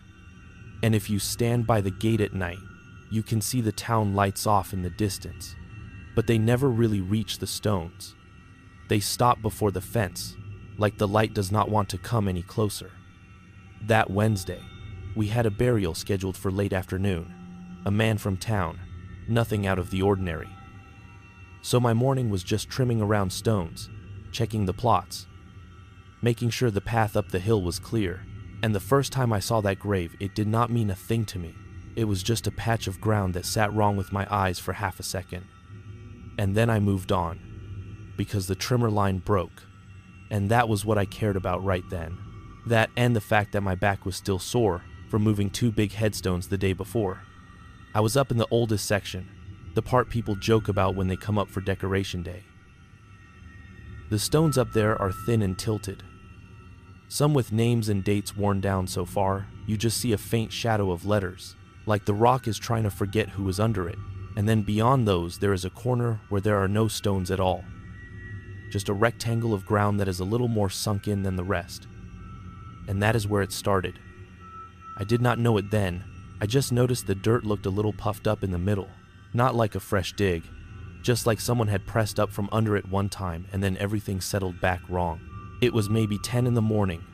The sun was bright and the grass was still wet from the storm. My boots were soaked already. There was a little fog still hanging close to the ground between the stones, and I was just trimming, watching for rocks so I did not break another line. And I looked down and thought, that patch looks weird. Higher in the middle, like a blister. And I stepped on it with my heel, just a little bit, and it did not feel soft. It felt firm, too firm for the way the ground was. And I remember thinking maybe a root pushed up from one of the big trees.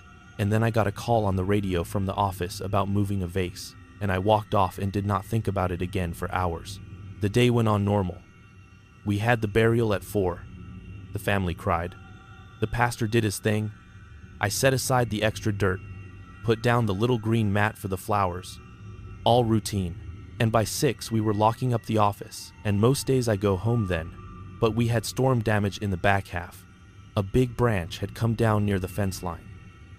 And the director asked if I would stay a little late and at least drag it to the pile, so we did not have a big limb laying where people drive through.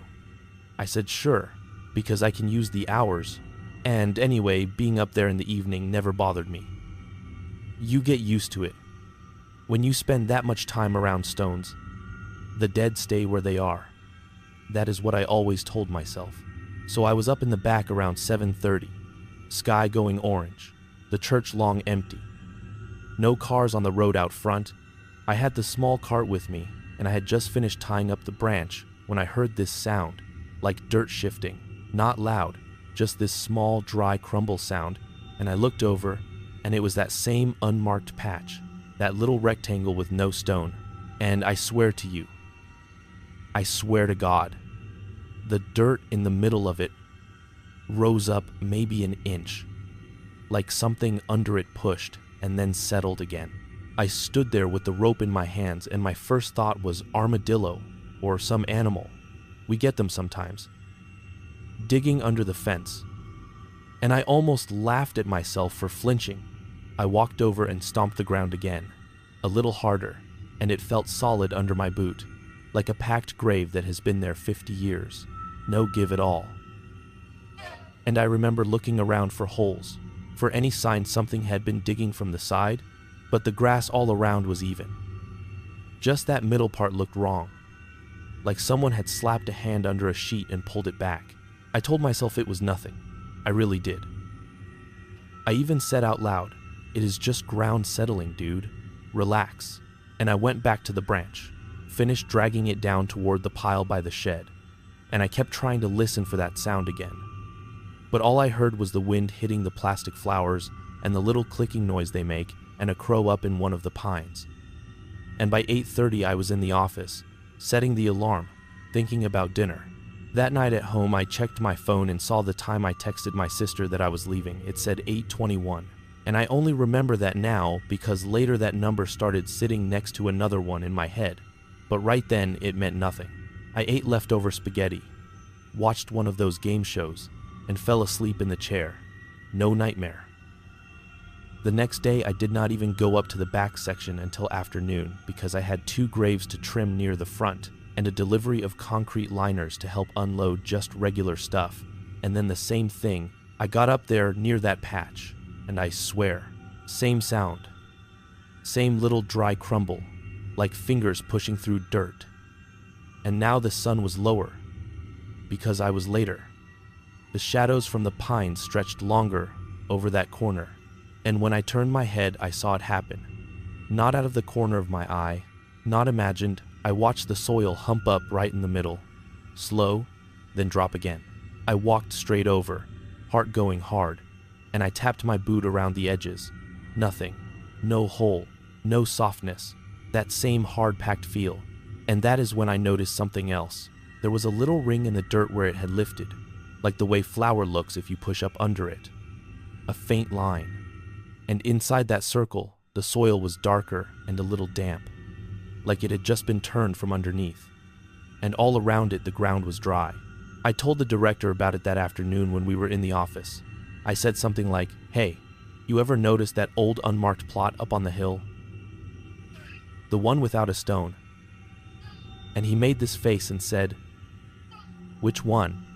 And I started to explain.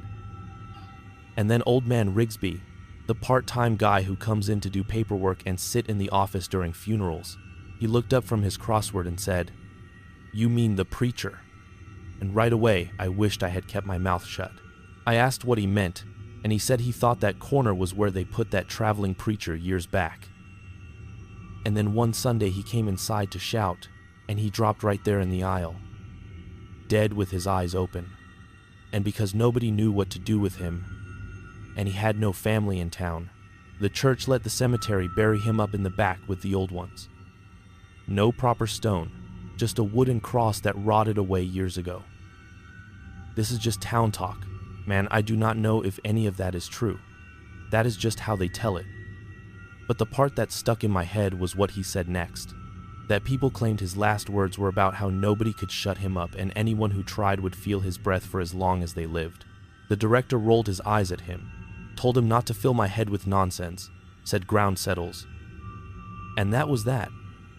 We went back to talking about water bills and flower policies, but my hands were already a little sweaty on the pen, and I could feel that patch in the back of my mind, like something watching the conversation. That night I was on the late shift again, not to work, but to lock up after a visitation that went long. The family did not leave until close to 10. We have these little solar lights along the main path, but they barely touch the back. I was standing by the office door, waiting for them to finish hugging and crying, and when they finally drove out, I locked up, set the alarm, and something in me said, just go look. Just go see if the ground looks normal now, in the dark. Just to prove to yourself, it is nothing. I argued with myself the whole walk up that hill, my boots crunching on the gravel, the air colder than it should have been for that time of year, that kind of damp chill that gets into your sleeves. I could see my breath a little, and the rest of the cemetery was still. The flags by the veterans section barely moved, even though I could hear wind in the trees. The plastic flowers just rattled a little, and as I got to the old corner, my phone buzzed in my pocket and I pulled it out, and the time was 10:14. And I remember thinking, okay, remember that? 10:14. I do not know why I thought that, it just stamped in my head. I pointed my little work flashlight at the patch, and the first thing I saw was that the dirt in the center was smoother than before, like something had pressed up and then smoothed it from the inside with a flat hand. There were no indentations from animals, no paw marks, nothing. Just this smooth oval in the middle of otherwise rough ground. I stuck the toe of my boot on it again, and it felt warm, not hot, just like it had been in the sun. Except the sun had been down for almost an hour. I stood there too long, listening, and the longer I stood there, the more I had this feeling that I was being rude. Like I had stepped into a room where someone was trying to sleep and I was just standing at the foot of the bed staring. And the thought came into my head clear as anything. He knows you are standing on him, and I did not put that thought there. It just showed up. I backed away and told myself I was being stupid. I went home, microwaved some leftover chicken, watched a replay of a football game, but when I got in bed, I could not stop thinking about that warm patch under my boot. And sometime in the night, I woke up out of a dead sleep with my heart pounding, and I grabbed my phone and the screen said 2:14. And I lay there, listening to my own breath, and then there was this weird thing. Like my brain put together the number from earlier, 10:14, and this one, 2:14. And I thought, that is nothing. That is just numbers. You are tired? And I told myself if I checked the time again, it would say something different and this would all just go away. Next day I went in, told myself I was not going to walk up to that plot at all. I was going to stay near the front unless I had to go up. But work being what it is, there was always something pulling me back.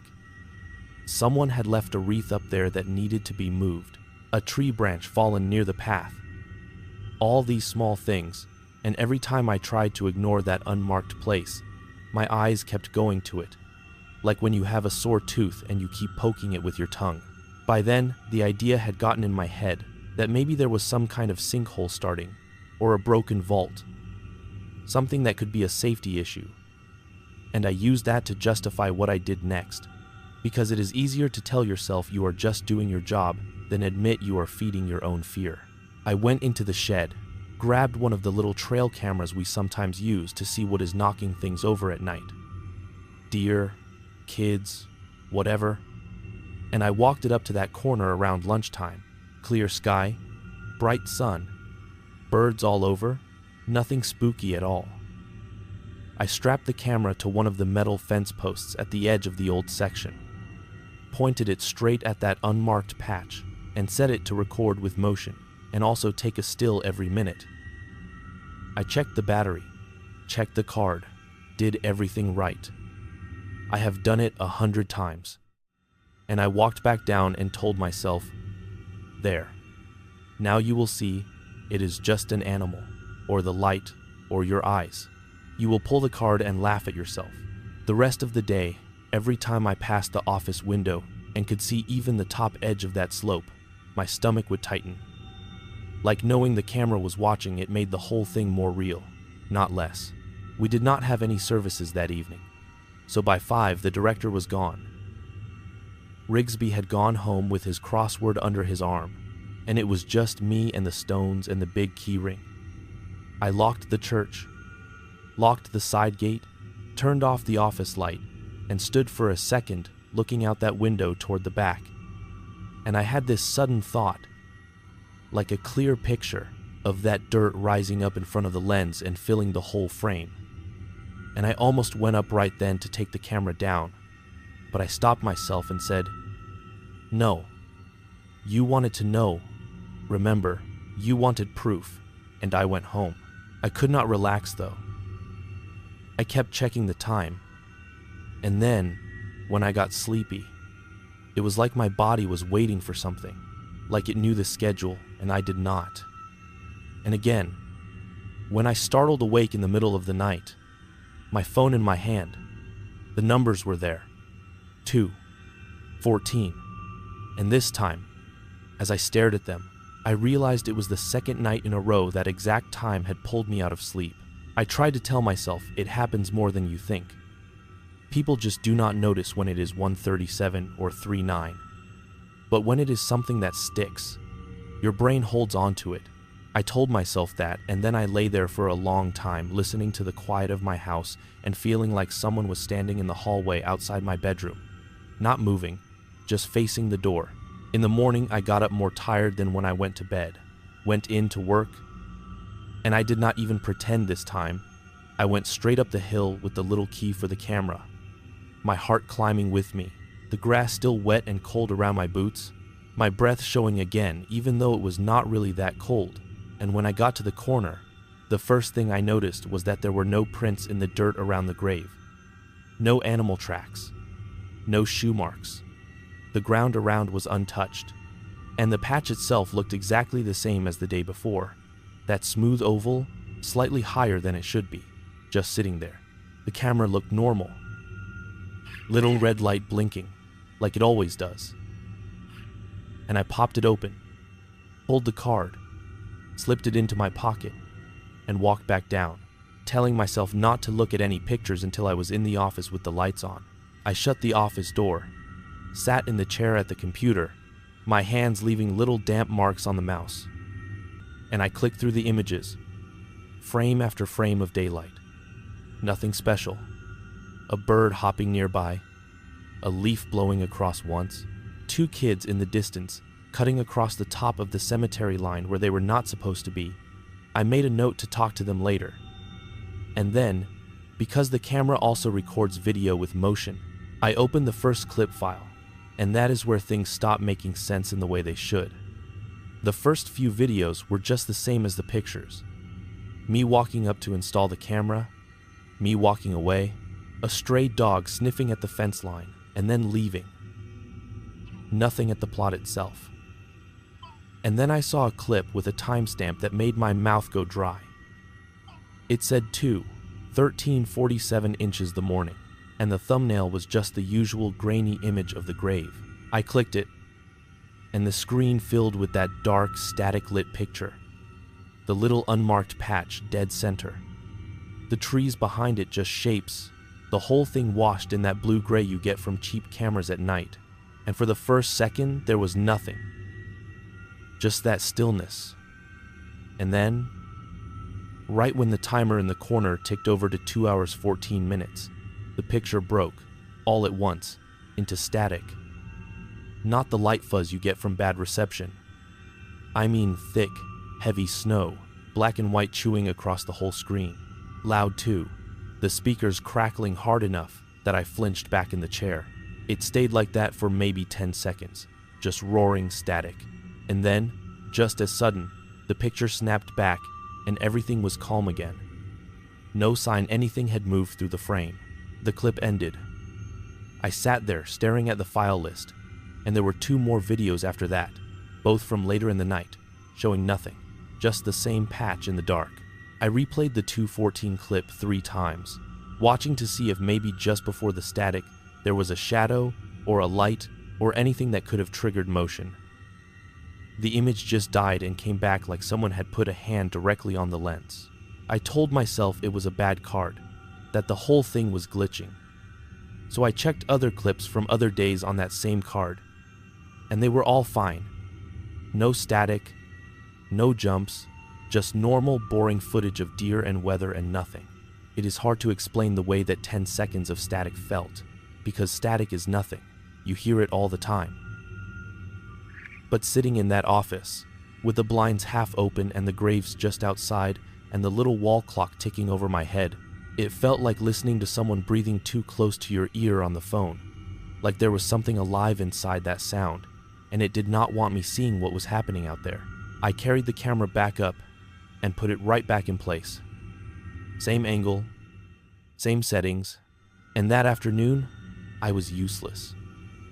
I barely got anything done because I kept thinking about the coming night, about that timer, about how I had never noticed what time I woke up all those other nights until now, and that if it said 2:14 again, I was going to lose it.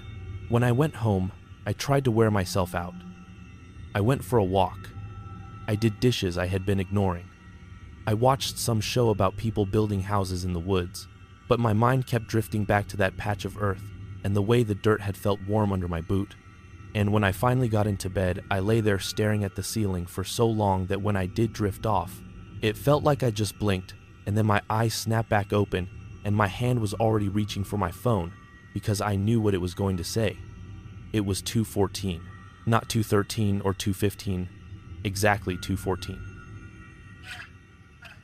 Bright in my face in the dark room, and as I stared at those numbers, there was this sound in my house, this low, slow scrape, like someone dragging their fingers along the underside of the floorboards under my bed.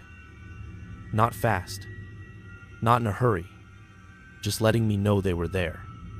I froze, every muscle in me tight, listening, and the sound stopped. And the only thing I could hear was my own breathing and the little ticking of the clock in the kitchen. And I stayed like that until the numbers ticked over to 2:15, and then I finally sucked in a deep breath and told myself I was hearing the house settle, or a branch outside, or anything else. I threw the phone on the nightstand face down and did not sleep again.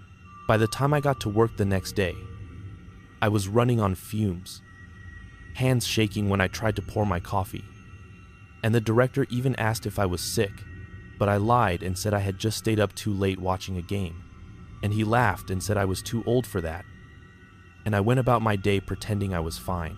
Every little sound jumped me. The clang of a shovel in the shed, the ring of the phone in the office, and all the while, up on the hill, the camera sat watching that patch. Around noon, I could not take it anymore and I trudged up there, my boots heavy, the sun higher but not really warming anything, the grass damp as ever. And I yanked the card from the camera and took it back down, locked the office door, sat at the computer and loaded the files, already knowing there would be a clip with that time on it. There it was, same timestamp, 2 hours, 13 minutes and 50 seconds. 2 hours, 14 minutes. And I opened it. And again, the screen showed that same grainy picture for a second. The unmarked grave quiet, and then the static slammed in. Louder this time, like whoever or whatever was behind it knew I would be listening. And as it roared, I heard something buried inside it. Like when you hear a voice under running water, and I leaned closer before I could stop myself. And I swear I heard words. I could not make them all out. It was like someone muttering, but I heard parts of sentences. The kind of things you hear at every funeral and every Sunday in that church. Phrases about dust and breath and speaking and not being silent, but twisted a little. Said wrong, like taken apart and put back together by someone who did not care about what they meant, only that they were being said. When the static cut off and the picture came back, my ears were ringing and I felt this pressure in my chest, like I had been holding my breath without noticing. I must have sat there for a good 10 minutes just staring at the stopped frame, because the next thing I remember is Rigsby knocking on the glass of the office door, making me jump so hard I almost fell out of the chair. He opened the door a crack and asked if I was all right, said he had been calling my name from the porch and I had not answered, and I told him I was fine, just tired, and he looked past me at the screen and frowned. He asked what I was doing with the old trail cams, and I made the mistake of telling him. I said I had seen that old unmarked grave he talked about move a little, and he squinted at me like he was trying to decide if I was messing with him, And then he got real serious and told me a story I wish he had kept to himself. He said there were folks who thought that preacher back there never really stopped. That even after they buried him, there were reports of people hearing his voice up on that hill. Not loud, like when he was alive, but low, like he was still talking. And the only time it stopped was when somebody went up there and yelled back, told him to shut up. Those people, he said, had dreams after that, bad ones, about being under something heavy and not being able to move. And some of them talked about feeling warm breath on their neck when they were all alone. He said it like he was talking about the weather, not like a warning, just like some old thing he remembered. But the whole time he was speaking, I could feel that patch of ground in my head again, and the numbers 214 sitting next to it. When he left the office, I pulled the card out of the computer and put it back in the camera. And I knew, deep down, that I had to make a choice. I could ignore this, leave it alone, or I could do the thing that was already burning in my mind. The thing I kept seeing whenever I closed my eyes, which was a shovel blade cutting into that smooth dirt. For a few hours I tried to choose the first one. I went out, I mowed, I trimmed, I helped set up chairs for a service the next day. I swept the hallway of the church. I did everything I could to stay in the part of the grounds where there was light and people and sound. But as the afternoon turned toward evening and the sky lost that bright edge, I kept glancing toward the back hill. And the thought of leaving that camera up there for one more night made my skin crawl. It felt like I was letting something press its face closer to the glass while I looked away. The director left around 5, said he would see me in the morning, and I lied again. Said I had some tools to put away and I would lock up, and I watched his car pull away. I watched it disappear down the road. And then I went into the shed and took out a shovel. It was heavier than it needed to be. Or maybe it was just my arms.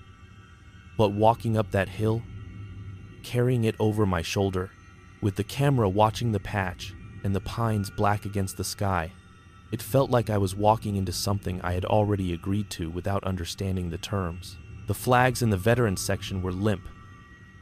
The wind had gone still. The only sound was the gravel under my boots. When I reached the unmarked spot, I stood there for a long time, the shovel in my hands, my breath coming short, and I tried to give myself one more chance to turn back. I told myself there could be a broken vault, a sinkhole, some kind of collapse that would mess up the whole corner, and that I would be doing the right thing by checking. I also told myself, quietly, under all that if I dug it up and it was just old bones and wood and nothing else, then I could sleep again, that the number on the clock would stop meaning anything, that the sound under my bed would go away. Nobody tells you how much of this job is just convincing yourself you are not walking across people, that you are just dealing with earth and stone. I pushed the shovel blade into the ground at the edge of that smooth patch and started to dig. The first few inches were easy, the soil coming up in clean slices, darker than the ground around it, a little damp but not wet, and there were no roots, no rocks, nothing to slow me down, like the earth had already been moved 100 times and knew the path. I dug around in a rough rectangle, sweat starting to run down my back even though the air was cool. And I kept telling myself I would stop when I hit wood. Just one more slice, then another, just to see, and the hole got deeper and the sides started to cave a little and I had to stomp them back. And somewhere in there, the light changed. I did not notice the sun drop. It just seemed like suddenly the air was darker and the shadows from the stones reached longer. And when I stopped to catch my breath and wipe my forehead on my sleeve, I realized I could not hear any birds, no traffic from the road, not even the distant hum of town, just my own breathing and the little sounds of dirt sliding down the sides of the hole. I checked my phone without thinking why, and the screen said 7:58, which meant I had been digging for almost an hour without noticing. The hole was down far enough now that I had to step into it to get more leverage, the walls coming up to my thighs. And as I stabbed the shovel down again, it hit something solid with a dull thud. I froze, all the noise in my head dropping out.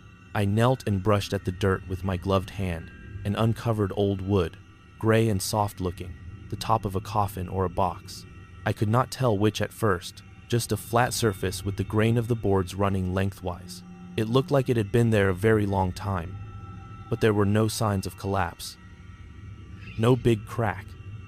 Just this one place, dead center, where the wood bulged up slightly, the same shape as that oval on the ground had been. I should have stopped there. I know that. That was the line. And I crossed it. I wanted to see how bad the bulge was. That was the excuse I gave myself. So I cleared more dirt away and found the edges of the lid. And the more I brushed, the more I realized something was off. The nails along the edge were not rusted the way they should have been. They were dull but straight, like someone had hammered them in last week and then painted them antique. The wood, when I pressed it with my fingers, did not crumble. It gave a little and then pushed back, like there was something under it that was not just empty space. My heart was going so loud I could feel it in my throat, and I stepped out of the hole and looked around, like there would be someone there to tell me what to do. But the hill was empty, the stones just standing there, and down near the church, the office windows were dark. I put the tip of the shovel under the edge of the lid and pried, careful at first, then harder when it did not want to move, and finally, with this little groan of wood. People talk about rot and all that, but this was like a basement, like old books, dry and close, not sweet or sour, just thick, like air that had not moved in a long time. I wedged the shovel more and lifted until there was enough space to get my hands under, and then I pushed, and the lid rose up and slid a little to the side, bumping my shoulder. I stared down into that box, that coffin, whatever word you want to use, and there was nothing in it. No bones, no cloth, no sign of a body ever being there, except for the shape of where one should have been, like the imprint you get on a mattress after someone has lain in it for years and then gotten up. The padding, or whatever they used back then, was flattened in a long, shallow dip, the way a person would have made it. But there was nothing there. What there was warmth. I put my hand out over that empty space, meaning to hover it, to test the air. But my fingers brushed the lining and I jerked back like I had touched a stove. Not from pain, but because it was warm, not room temperature, not the way a closed space can get stuffy, but the way a person's skin feels when they have been lying under a blanket. It was the warmth of someone who had just gotten up. My stomach turned over. I think I said something out loud then, something like, no, this is not right. And I scrambled, boots slipping on the side of the hole, dirt filling my shoes, and I clawed my way up and out, stumbling back far enough that I could see the whole thing at once, the open box, the dark rectangle in the earth, the camera on the fence post, still blinking its stupid little light at me. My chest hurt. My hands were shaking so hard I had to press them against my thighs to make them stop. And there was this feeling, strong and sudden, that I had my back turned to something that had been lying down for a very long time and was now standing up. I do not know how long I stood there like that. But then I became aware of another sound, under the pounding of my heart, under the blood in my ears, a low murmuring, like someone talking down the hill. I told myself it was the radio in my car drifting up. It sounded like a man speaking to a room full of people, half muttered, half shouted, that tone preachers get when they are trying to sound calm and stern at the same time. The words were not clear at first. They were like the ones I had heard in the static, bits and pieces. But as I stood there, rooted, they started to separate. Phrases I recognized from a lifetime of funerals and Sunday visits to that church, about dust returning to dust, about breath and words and being heard, but twisted again, the emphasis wrong, the order off, like someone repeating a speech from memory but changing it on purpose. And the sound was not coming from down the hill or from the road. It was coming from just behind me. I did not turn around. I could not. It was like my body knew if I looked directly where that voice was standing, my mind would not come back the same. So I looked straight ahead, at the open grave, at the empty, warm coffin. And I listened as that voice came closer without getting louder. Like the distance between us did not matter. I felt something touch the air at the side of my face. Not a hand, more like the shape of someone leaning in close. The way you feel when a person puts their mouth near your ear to speak over a crowd. The warmth of their breath before they say anything. And the voice said, my name. Not the wrong one on my shirt. My name the way my mother says it when she is worried. Darren. Then it started in on a verse. One I had heard at almost every burial I had worked. About the dead rising at the sound of a voice. Only now it was set out in this way that made it sound less like hope and more like a threat. Like someone saying, you cannot stop me from speaking. The worst part is not the words he said. It is that while he was saying them, I could feel the air in that empty coffin move. Like someone shifting their weight in a bed a few feet in front of me. I broke then. Whatever resolve I had about being respectful or careful snapped. I shoved the shovel into the dirt where I had been standing. More to have something in my hands than anything. And I ran. I did not fill the hole. I did not close the lid. I did not even look back. I ran down that hill, my boots slipping on the gravel, my lungs burning, the voice following me for a few words more, then dropping off like a radio being turned down. By the time I hit the flat part near the front rows, I could not hear it anymore. But I could still feel that warmth near my ear, the ghost of it, and I think I will feel that until the day they put me in one of those boxes. I did not go into the office. I did not turn off any lights. I went straight to my car, hands fumbling with the keys.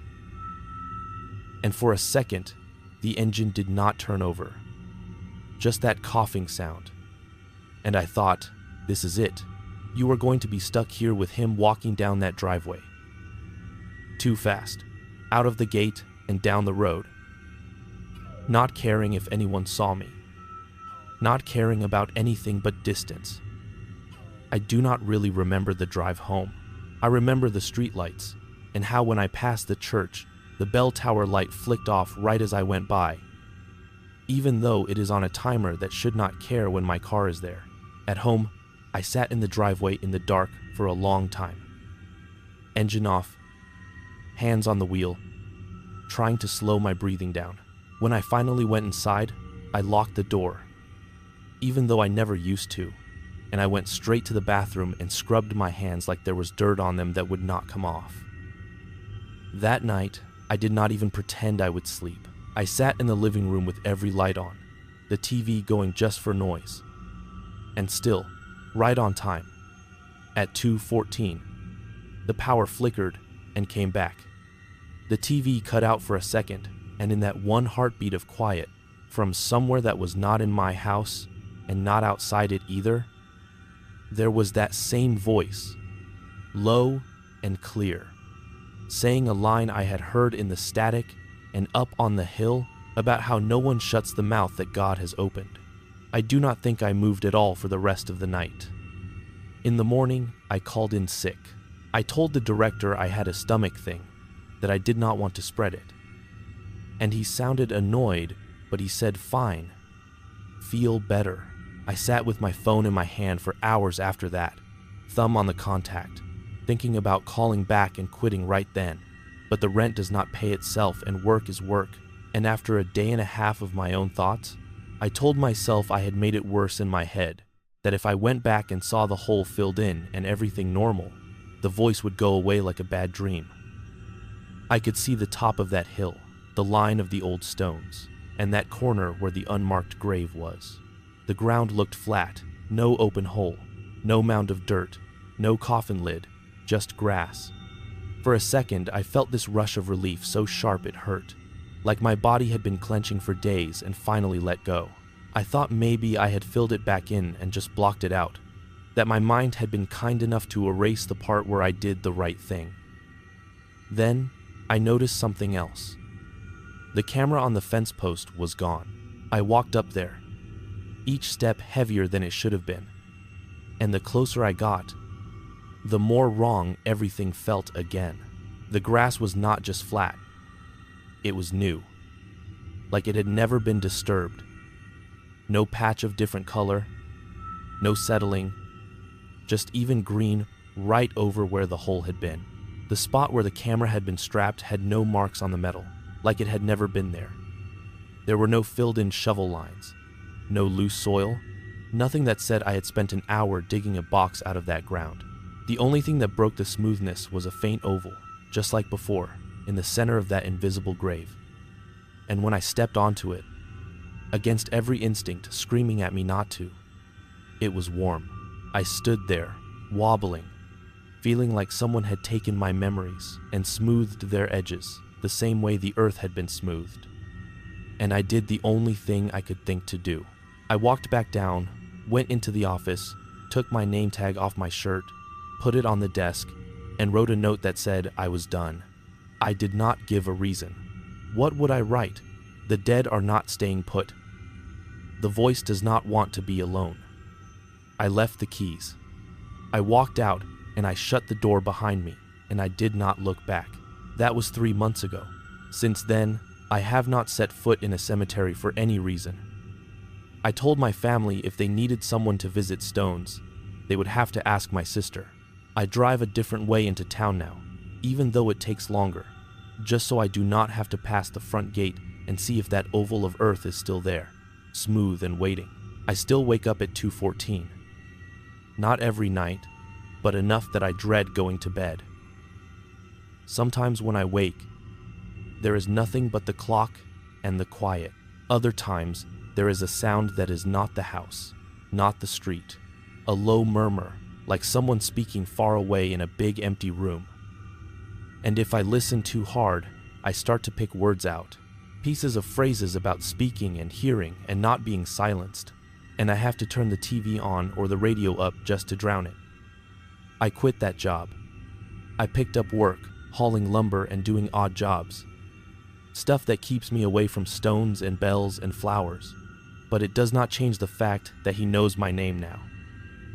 That is what keeps me up. Not the box, not the warmth, not even the static. It is the way he said my name up there on that hill, like he had been waiting for someone to step on his grave and listen long enough for him to learn it. Tonight I am back at this gate because my cousin had a service here in the afternoon, and I did not come. In this car that will probably die on me if I turn the key too many times, watching the dark up that driveway, I told myself I was just going to drive past, just once, to see if the lights were still the same, if the office still has that little glow from the computer. But when I got here, I could not make myself pull away. I parked.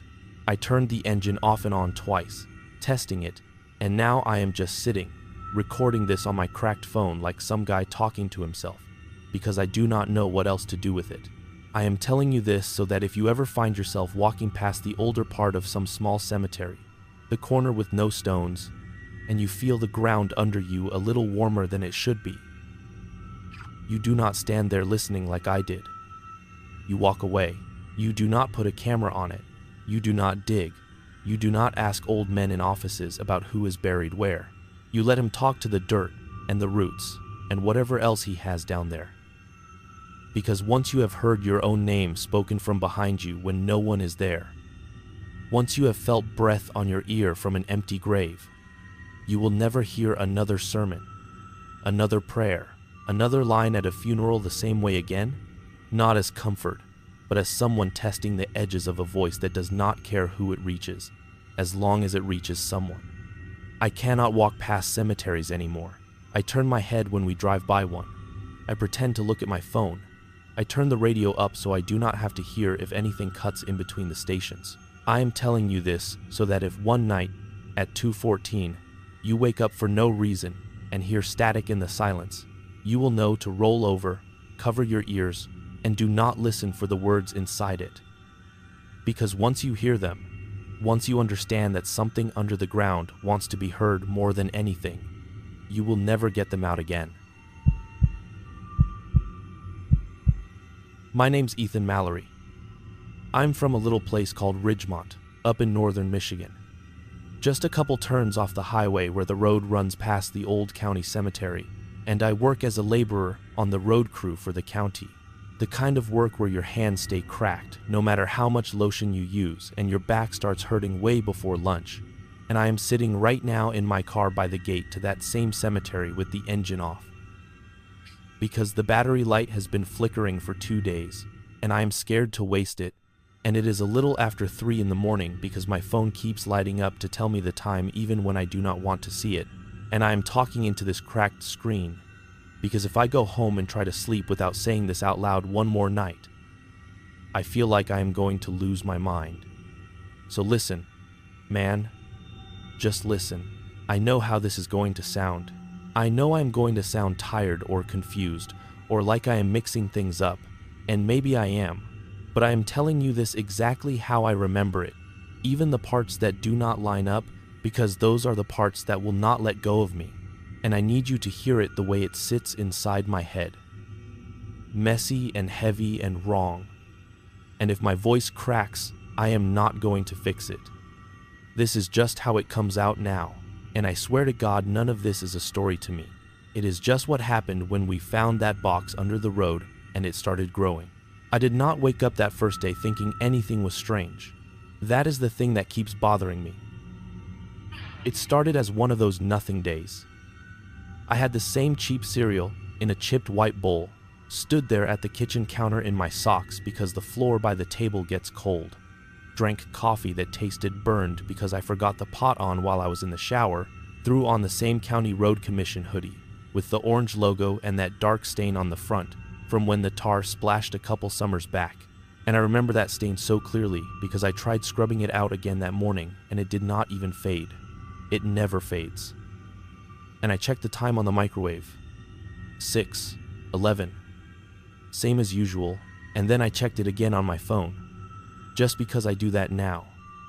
I double-check clocks, like I expect them to disagree. But back then, it was just a habit.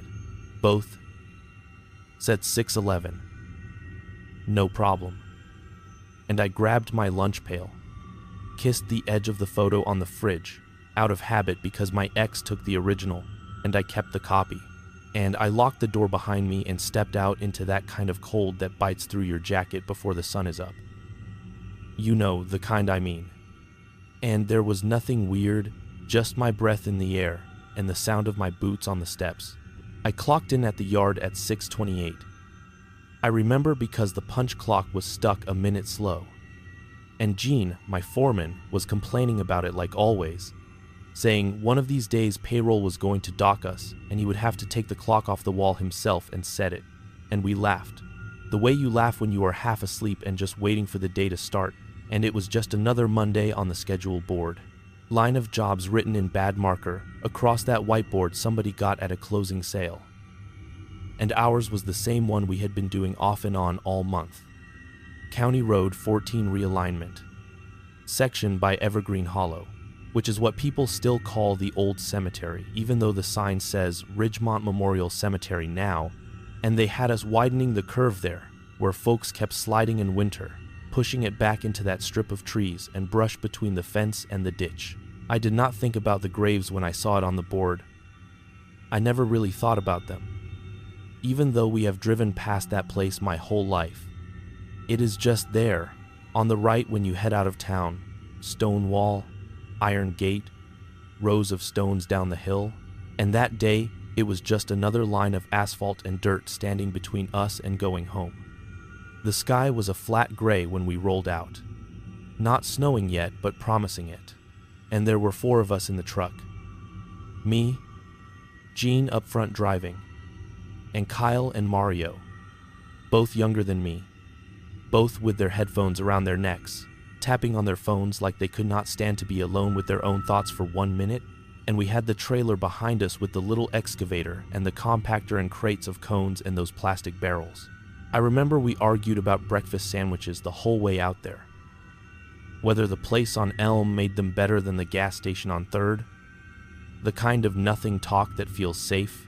And I keep replaying that now because that road, that whole stretch, felt safe back then. And now, I cannot even drive past the sign without my stomach nodding. We parked the rig on the shoulder, set cones, did all the boring stuff. And the first real thing we did was take the saw to the asphalt along the white line, so we could tear that section up, and the whole time you could see the cemetery through the fence on the left, stones lined up on the slope, moss on some of them. That big maple tree near the middle with a trunk so wide you could not get your arms around it. I used to look at that tree as a kid from the back seat and try to count how many stones were near it before we went past. But as an adult, you just stop seeing things like that. You know, you just see work. We cut, we broke, we scooped. The excavator bucket took chunks of asphalt and dropped them into the dump truck. And by late morning, we were into the soil. Dark and wet, even though it had not rained in a week, and the smell came up, that heavy earth smell that sticks in your nose, mixed with old leaves. There was a chain link extension on the cemetery fence right where we were working, newer than the stone wall. Like they had pushed the boundary closer to the road at some point, or maybe just tried to stop kids climbing in. And beyond that, I could see the backs of a few headstones turned toward us, names I could not read from where I was, just pale shapes with dark stains. Nothing was strange until the bucket hit something that was not rock and not root. This dull thump that you can feel through the controls. Even if you have been running machines for years, Kyle stopped the excavator, backed it off, and we all leaned over the edge of the cut to look.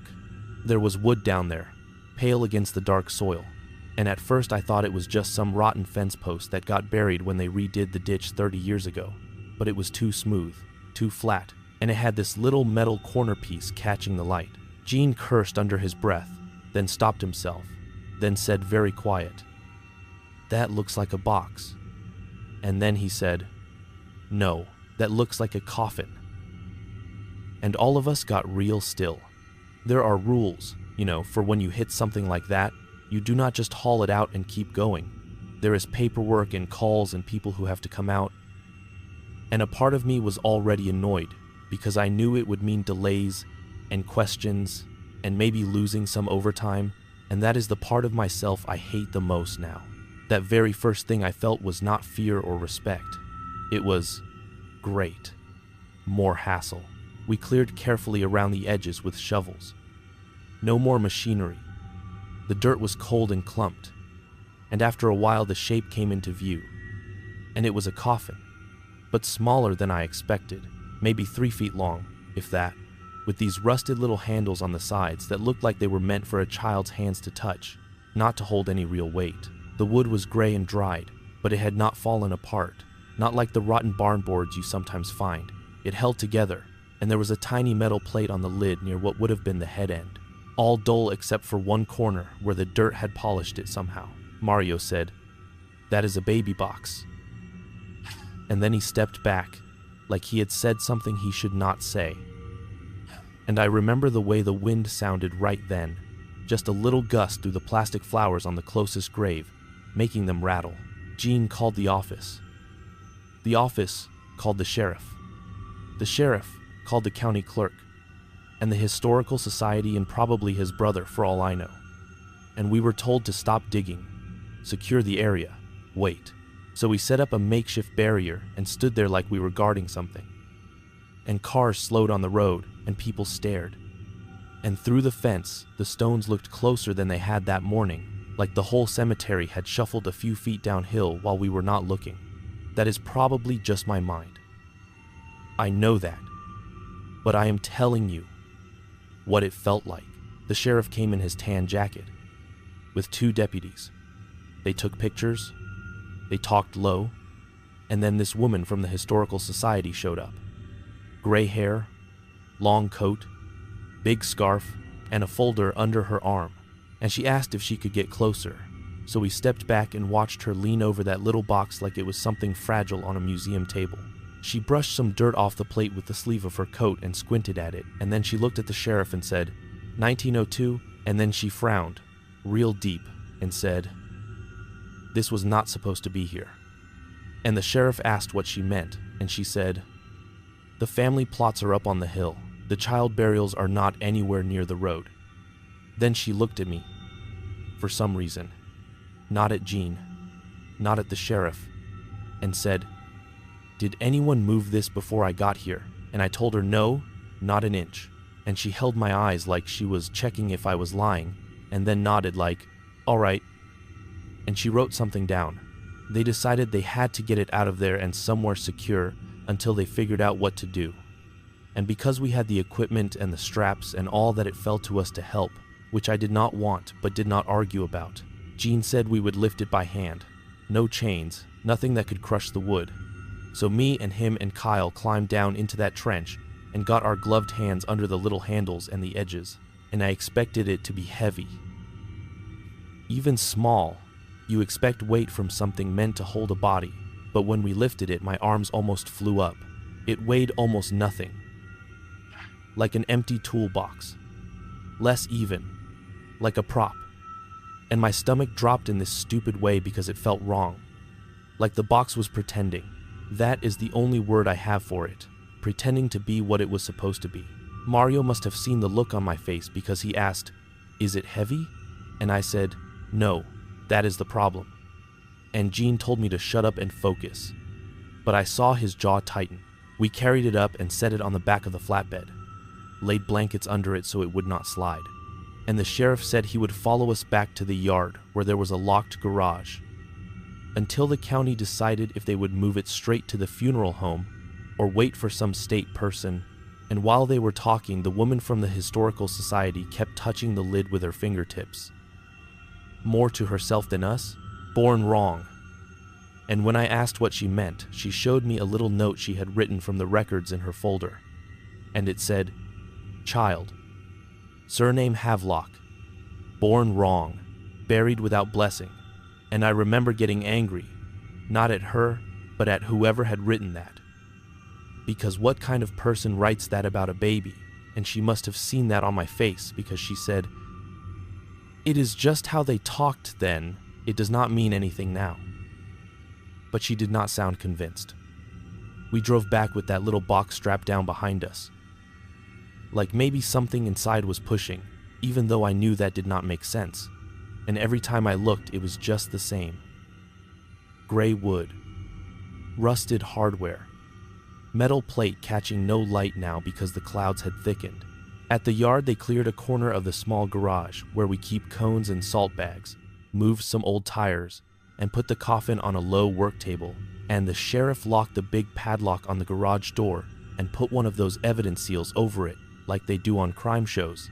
And then he handed a key to Jean and kept one himself and told us nobody touches that door until they say so. The rest of the day was a wash. We did some cleanup on the site, but everything felt off, like the angles were wrong. And when I got home that night, I turned the TV on and just let it play some game show without listening, and I could not stop thinking about how light that box had felt in my hands. Lighter than the cooler I carry to work. Lighter than the box of nails in the back of my truck. And I kept thinking about that phrase, "born wrong," like it was stuck under my skin. I tried to sleep, and I would almost get there, and then I would hear this faint scratching in my head, like something trying to get through wood. Not loud, just steady, and I told myself it was pipes or branches or my upstairs neighbor moving furniture. But every time I checked the clock, it had only been a few minutes, and I did not remember drifting off at all. The next morning, I showed up to the yard with my eyes burning. And Kyle laughed and asked if I had been out late. And I said no, I just did not sleep right. And he said, "You thinking about the baby box?" And that is what they called it from then on, the baby box. And I told him to knock it off. But I was thinking about it. I had been thinking about it all night. Jean told us we were on light duty until the county signed off on us going back to the dig. So most of the morning was just cleaning equipment and doing inventory. And around 10, he said, "We have to go check on that thing." The sheriff locked it, and Jean held up the key and said, "He told me to check for leaks, in case anything is seeping out." And the way he said it, I could not tell if he was joking. We went to the little garage, just the two of us. The others stayed in the main bay, and I remember my heart speeding up for no real reason, while he peeled off that evidence tape and turned the cold key in the padlock. When he rolled the door up, the smell hit me first. But it was not decay. Not like you would think. It was just dust and rubber and cold air, same as always. And the box was there on the table, Same gray wood. Same metal plate. Same rusted handles. But I swear to you, man, I swear to God, it did not look the same size. Yesterday, it had been this small thing with room to spare on that table. Space on each side where you could set a toolbox. And now it filled more of the surface, maybe an inch or two closer to the edges. And my brain did this quick flip like it was trying to adjust what it remembered to fit what it was seeing. And for a second, I almost convinced myself I had misjudged it yesterday, that it had always been a little bigger than I thought. But then I saw the marks. When we set it down the day before, the dust on the table had been thick enough that the outline of the box and our handprints showed up clear. I remembered that because Kyle joked that it looked like a crime scene, and now, around that first faint rectangle, there was a second, sharper line in the dust. Further out, like someone had lifted the box in the night and set it back down a little farther spread, and the legs of the table creaked a little under the weight that had not bothered them yesterday. Gene saw it too. I know he did, because he crouched down and looked along the length of it, like you do when you are checking if something is warped. And he did not say anything for a long time. Then finally, he cleared his throat and said, "Wood swells when you move it out of the ground. That is probably all." And I wanted to believe that so badly that I nodded right away. But then I stepped closer and put my fingers on the lid to feel the grain. And the gap where the lid met the base on the foot end was not flush anymore. There was a space now, not big, maybe the thickness of 2 coins. But yesterday it had been tight, sealed with old nails. I could see shadow in there, darker than it should be. And I almost put my eye down close to look. But something in me locked up, and I could not make my body do it. Gene said, "Back up, Ethan," and I did. And he pressed down on the lid with both hands. And you could hear this faint groan from the wood, like it did not want to move. And then it settled a little, but not all the way. The gap stayed. "Humidity," he said. But his palms were damp when he took them off. I could see the print on the faded paint. He told me to grab my phone and take a couple pictures for records, which is not something we normally do. But I pulled it out and clicked a few shots. The whole table, the corner with the metal plate, the edge of the lid. And I remember my hands shaking so much that the first 3 came out blurry. When I looked up, Gene was staring at the padlock he had set on the floor, like he was trying to remember putting it there. "Did you hear anything last night?" he asked, still not looking at me. And I said, "What kind of anything?" And he said, "From your place. From this garage, I do not know. Just anything." And I said no, which was a lie, because I had heard scratching. But it had come from my ceiling, my walls, my head, not from this building. He locked it back up, but this time he did not put a new evidence seal on. He just looped the chain and walked away fast, like we had opened a freezer and found something half rotten inside and wanted to forget about it. The next couple of days blurred, but certain things are clear, like little sharp pictures in a pile. At lunch that day, Kyle said, "I heard something from that garage when I came in early," and Mario told him to shut up. And I asked, "What did you hear?" And he said, "Just this dragging sound, like someone was pulling a pallet across the floor back and forth, and when I opened the main door, it stopped, and Gene snapped at him.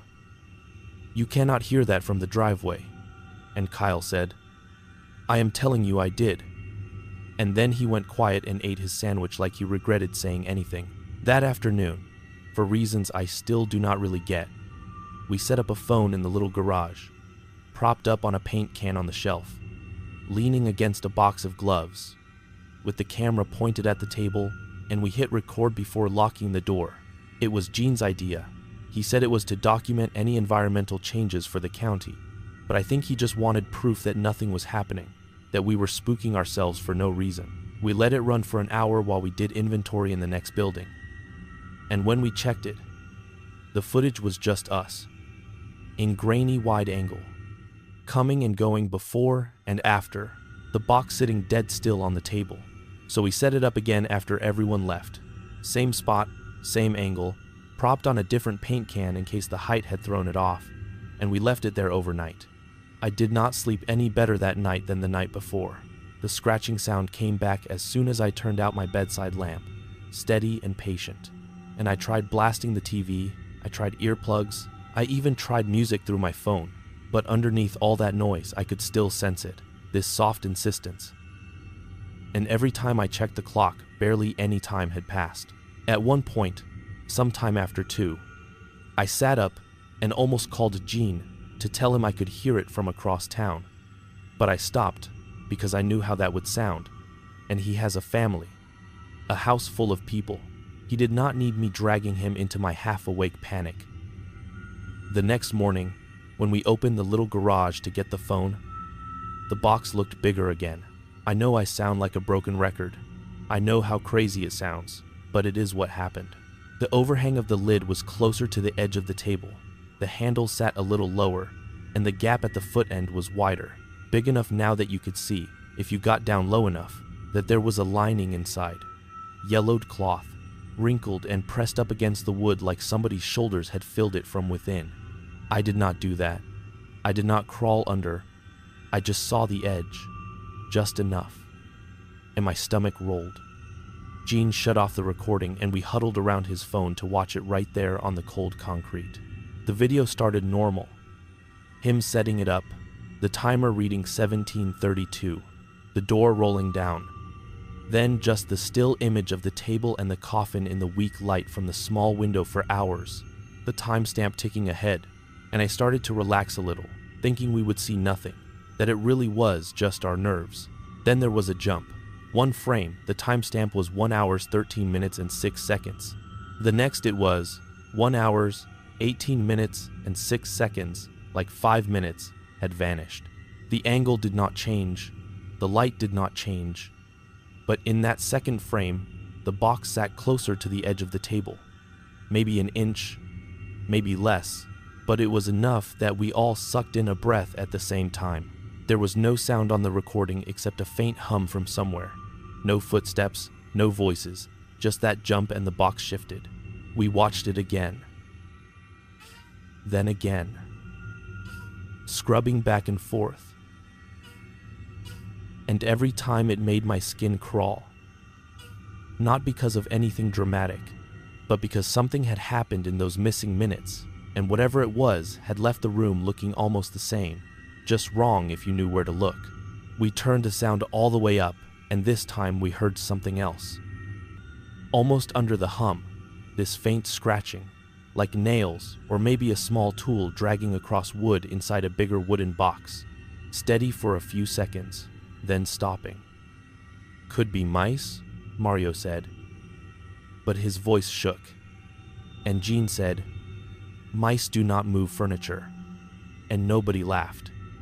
By then the county had decided to get the funeral home involved, officially because they wanted the remains, if there were any, to be handled respectfully and in accordance with state law. But I think some of them just wanted it out of our building. The funeral director, a man named Harris who had done both my parents' services, showed up with a small crew and a gurney, and they laid the coffin on it and strapped it down like they do with the full-sized ones, and I watched his face while he lifted it. He expected it to be heavy too. I could see it in the way he set his feet, and for a moment, his arms rose too fast, the same way mine had, like the weight, or the lack of it, surprised him. He covered it with a sheet. Not all the funeral homes do that with closed coffins, but he did, and they rolled it out into the daylight, into the white glare of a sky that finally decided to start shedding light snow. I should have let it go then. I should have let it leave my life right there in the parking lot. But Harris caught my eye and jerked his chin toward the hearse, and later that day I found myself standing in the prep room at the funeral home, my boots squeaking on the polished floor, looking at that little covered shape again. The room was cold. Stainless steel tables, cabinets with labeled drawers, smell of disinfectant, and lilies from somewhere else in the building. And the only sound was the ticking of an old clock on the wall. Harris pulled back the sheet and said, I need a witness for any handling, which I doubt was true, but I nodded, because I owed him for how he handled my dad's service. And he took out a cloth tape and started measuring the length, the width, the height, just for my records, he said, and wrote numbers down on a clipboard. 3, 2 by 1, 1, he muttered at first, breathing harder than the size warranted, and 8 inches high. And I watched his hand write 32, 11, 8 on the paper. He walked me through the whole chain of custody talk. When it left the ground, when it came to us, when it came here, trying to sound calm. And then he said, I am not opening it until we hear from Lansing. And that was that. Or it should have been. 2 days later, he called me at home. It was after 9. I had just turned off the TV. I was trying to ignore the feeling that something was standing just beyond the range of the streetlight outside my window, and my phone lit up with his name. I remember the exact words, because I have heard them in my head every night since. Ethan, Pat, add every 30, he said. Did you move that little coffin when you were here? And I said no. And he said, did anybody from your crew come by after? And I said, no. Why? And he said, because I measured it again today, and either I wrote the numbers wrong or it grew. He half laughed after he said it, like he was making a joke he hated. And I asked what he meant, trying to keep my voice steady, and he said, it is 36 by 13 by 10 now. That table has marks along the edge. Tape residue from when we size full caskets. I know where a baby one is supposed to hit, and this one is over the line. We sat there in silence, both breathing into our phones. And then he said, forget I said that. I am tired. I have been on my feet all day. And he hung up. The next morning I went by the funeral home on some excuse about paperwork, but when I asked to see him, his assistant said he was out. Family emergency. And the prep room door was closed. That afternoon, a call came down from the county office. The state had signed off on reinterring the remains in the original family plot, which, according to the records, was not in the main cemetery at all, but in a small private one on the Havelock land, an old farm north of town that had been split and sold decades ago. The plot was still technically there. A square of ground in a patch of woods behind a subdivision, overgrown and half forgotten, with a fence that had rusted away in places and stones leaning at strange angles, the kind of place kids might dare each other to go at night, if they even knew it existed. We were told to clear a path with the truck, dig a proper small grave next to the existing family stones, and assist with the reburial. Small, the man on the phone said, for the child casket, and his choice of words made my mouth go dry. The day we did it, the snow finally came down for real. Not a blizzard, not the kind that knocks out power, just a steady, soft fall that muffled everything, laid over the piles of dead leaves like a clean sheet. We drove the flatbed with chains on the tires up the service road that ran behind the subdivision, then turned off onto a track that was barely more than 2 ruts between trees. At the end of the track, there was a sagging gate made of 2x4s and old wire. No sign, no marker, but beyond it, up a slight rise, were stones, maybe 8 or 10 of them, some tall, some short, half swallowed by brush. This was the Havelock family plot, the abandoned burial site from the records, the place whoever wrote "born wrong" had meant. We parked on the flattest bit of ground we could find and got out. The sound of the engine clicking as it cooled off seemed too loud. Under the snow, you could feel the unevenness of the ground, dips and humps where old graves had settled long ago, and every step felt like a risk. The air tasted like metal, like when you bite your tongue, and the only other sound was the faint rattle of plastic flowers on one of the nearer stones. Some long-forgotten decoration still holding on. Harris was there, his coat too thin for the cold, face pale, eyes shadowed, standing by the back of the hearse where the little coffin waited. covered again with a sheet. He nodded at us, no small talk this time, and said, "We will keep this simple. There was no pastor, no family, nobody but us, and the snow and the old names on the stones. The headstone closest to where we were supposed to dig leaned so far it was almost flat, the carving worn, but you could still make out the surname, Havelock, and a few dates mostly from the late 1800s. There was no marker for a child, not that I could see. We set our shovels down, cleared a rectangle in the thin snow, and started digging a new grave beside that tilted stone. About 3 feet down, just enough to satisfy the requirement, the soil dark and heavy and clumping on the blades. While we dug, Harris opened the hearse and slid the small coffin out onto a portable stand. When he pulled the sheet back this time, I could see right away that there was nothing small about it anymore. It was not baby-sized, not even close. It was maybe 5 feet long now, maybe more. The kind of size you would use for a teenager or a short adult.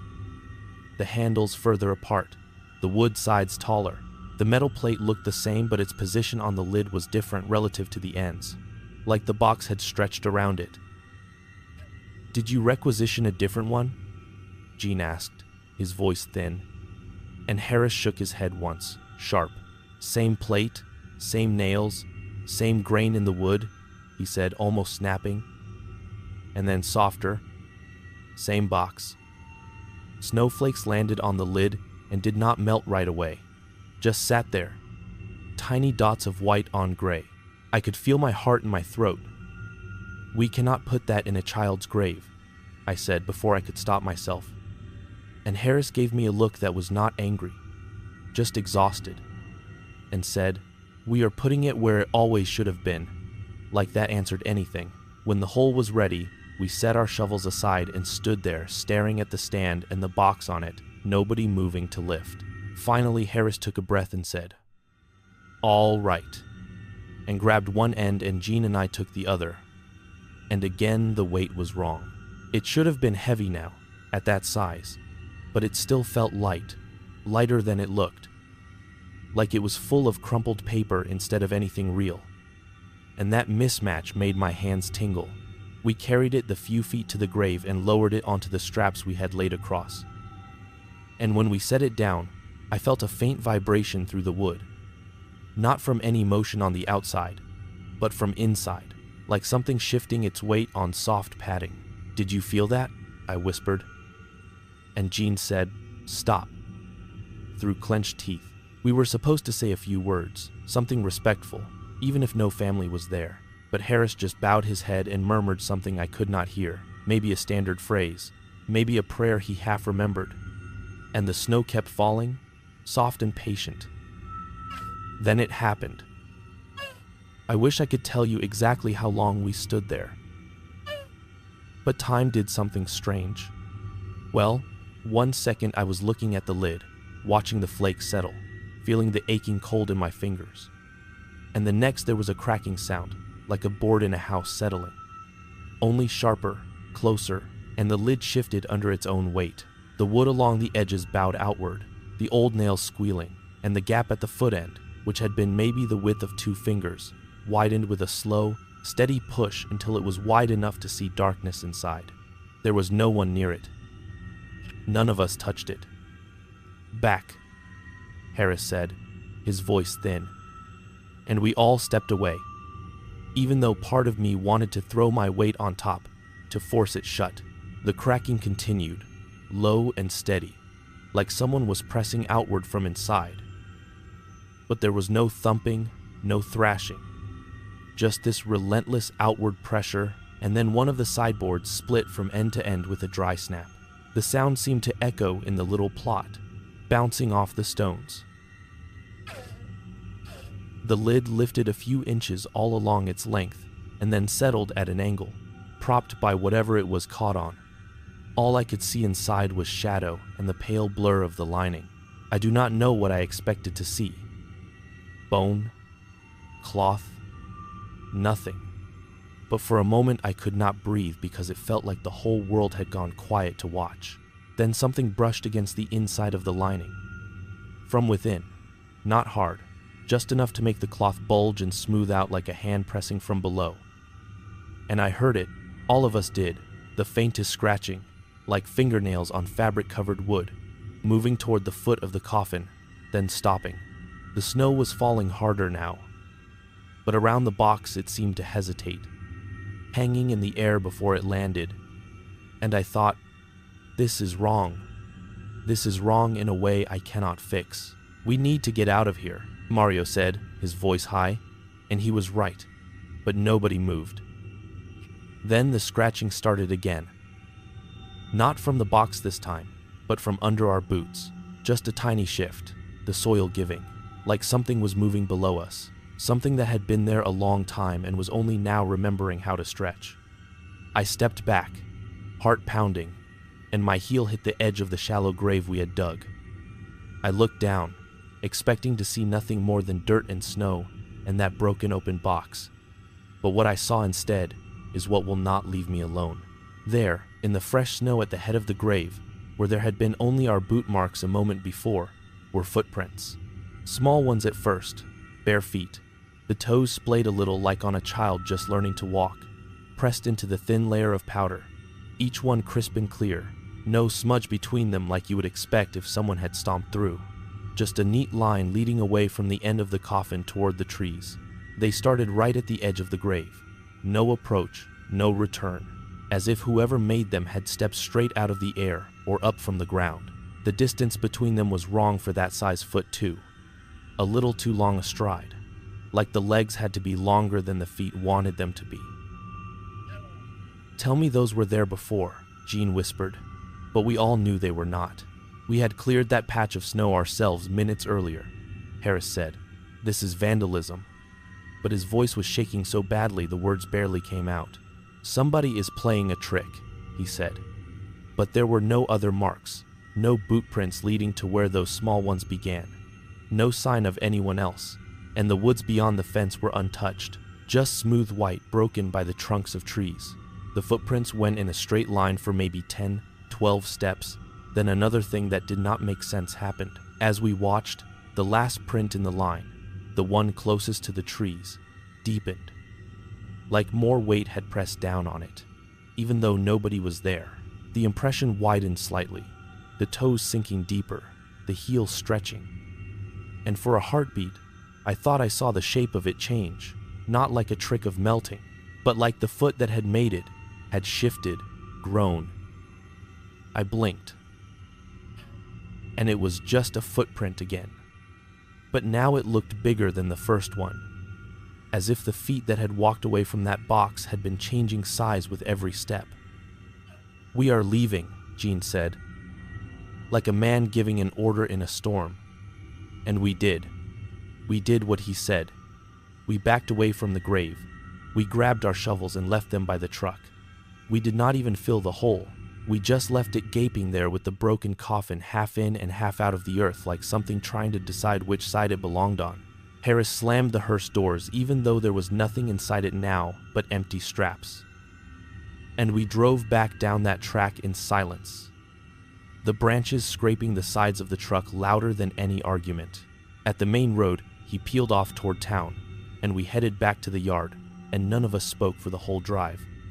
At the yard, the county rep was waiting, and Jean took him into his office and shut the door, and I sat on an overturned bucket staring at my work boots, watching the snow melt off them in little dark spots, trying to match what I had just seen with any explanation that did not involve me questioning every assumption I had about dead things staying where they are put. Later that day, a report came through, the official line. The excavation had disturbed a historical burial. The remains had been reinterred in the family plot in accordance with state guidance, and any anomalous impressions in the snow were likely the result of animal activity or misinterpretation under stressful conditions. That is what it said, right there in black and white. No mention of a coffin changing size. No mention of missing minutes on a video. No mention of the weight that was wrong or the sound that moved from wood to soil. I tried to talk to Harris again, but when I finally caught him in the hallway at the funeral home a week later, he just shook his head and said, "You did good work out there, Ethan. Let it be." And when I said, You told me on the phone it grew. He looked through me like I was a stranger and said, I do not know what you are talking about, and walked away. Maybe he convinced himself. Maybe somebody convinced him. I do not know. Our crew went back to finish the road the next week. We widened the curve like we were supposed to, laid new gravel, poured asphalt, painted fresh lines. If you drive it now, you would never know that anything had been dug up there at all. The cemetery is a couple of feet further from the edge. That is all. More room for snowplows to pass. But I could feel it every time I stepped near that patch of dirt before the new base went in, like a faint buzzing under my boots, like the ground was not as solid as it looked. On the last day, when we pulled the cones and reopened the road, I told Gene I did not want to be the one to drive the test run, and he did not ask why. He just took the wheel himself, and when he came back, he was paler than when he left. Feels different, he said, and then he never mentioned it again. You want to know how it ended, right? What the final thing was that pushed me over from being just scared to being whatever I am now. This person, parked by a cemetery gate at 3 a.m, whispering into a phone. It was not some big scene, not out there in the woods or on the job. It was 3 nights after we finished the road. I was in my apartment, 3rd floor. Nothing fancy. Same one I am sitting here thinking about instead of driving back to. It was late, of course. I do not fall asleep before 2 anymore. I had the TV on low, some cooking show I was not watching, and I kept getting up to check the lock on my door and the latch on my bedroom window, even though I knew they were fine. Around 1, my phone buzzed with a weather alert, something about more snow coming, and when I picked it up, the photo app opened by mistake. The last images in there were the ones I had taken in the garage, the little coffin on the table, gap at the end, outline in the dust, and I started scrolling through them without really meaning to, just punishing myself. Then, I saw one that I had not taken. It was a shot from the prep room at the funeral home, from the same angle where Harris had pointed his overhead camera, showing the coffin on the table. In this one, the box was bigger, almost full length of the table, lid bulging in places, and the timestamp in the corner was a time I knew I had been at home. I could see the blurry shape of Harris's back near the edge of the frame, the curve of his shoulder, and I knew that image had come from his system, not from my phone. But there it was in my camera roll, like it had been copied without either of us doing it. In the reflection on the stainless steel cabinet behind the table, something else showed, not clear, not some face leering, nothing like that. Just a smudge of darker shape near the foot of the box. The height of a small child, maybe. Or a bent adult. It is hard to tell, and where its feet would have been, the floor looked wrong, blurred. Like the light could not decide how to fall there. I deleted the photo. I did it without thinking, thumb pressing the trash icon, then emptying the recently deleted folder, wiping it out as if it were just a bad selfie. But it did not help, because I had already seen it. That was the night the scratching moved from the edges of my hearing to right under my bed. I tried to sleep, and every time I started to drift, I would feel the faintest tremor in the mattress, like something small was shifting its weight underneath the frame. And I knew it was ridiculous. I knew there was nothing there, but my muscles locked, and I lay there until dawn, eyes open, staring at the ceiling. After that, I started changing my routes. If I had to drive past the cemetery for work, I would turn up the radio loud enough to make my ears ring and stare straight ahead, not letting my eyes slide to the left where the stones marched down the hill. On days off, I took the long way anywhere, even if it added 20 minutes, just to avoid catching sight of any gate, any fence, any line of headstones against the sky. When my cousin asked me to go with her to a funeral 2 towns over, I said no, and when she asked why, I just said, I cannot. And she stopped calling for a while after that. I put a towel over the mirror in my bedroom because sometimes, in the edge of my vision, I thought I could see small, wet footprints drying on the floor behind me. Even though there was no snow inside, even though the carpet stayed clean when I turned to look, months went by. The road opened, People drove it, life went on. For everyone else, anyway. For me, every day now has two layers. The one where I go to work and eat and nod along when people talk, and the one underneath where I am still standing in that little fenced plot, watching footprints appear in snow that had been clean a moment before. I left the road crew last month. I told the county it was my back, which is not a lie. Exactly. It does hurt, but that is not why. Now I stock shelves at the hardware store near the highway. Aisles of paint cans and light bulbs and little brass door plates.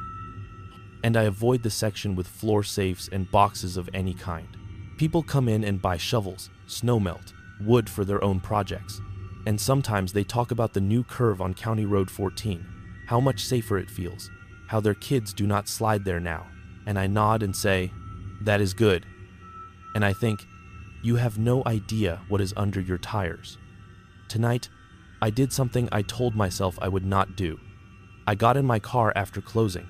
Instead of turning right toward my apartment, I turned left, out onto the road that leads past the cemetery and the new barrier wall and the curve that feels different. It was already late, almost midnight. And the sky had that orange glow it gets when the clouds hang low and the town lights bounce up. And there was a thin skin of new snow on the ground. I told myself, I just wanted to prove something to myself, that I could drive by like a normal person, that the world was solid. But when I came up on the cemetery gate, I could not keep going. My hands turned the wheel almost on their own, and I eased onto the shoulder, let the car roll to a stop right by the iron bars. The engine light flickered again, that dull orange glow, and I turned the key off, because I am stupid about batteries and idling, even when I am terrified.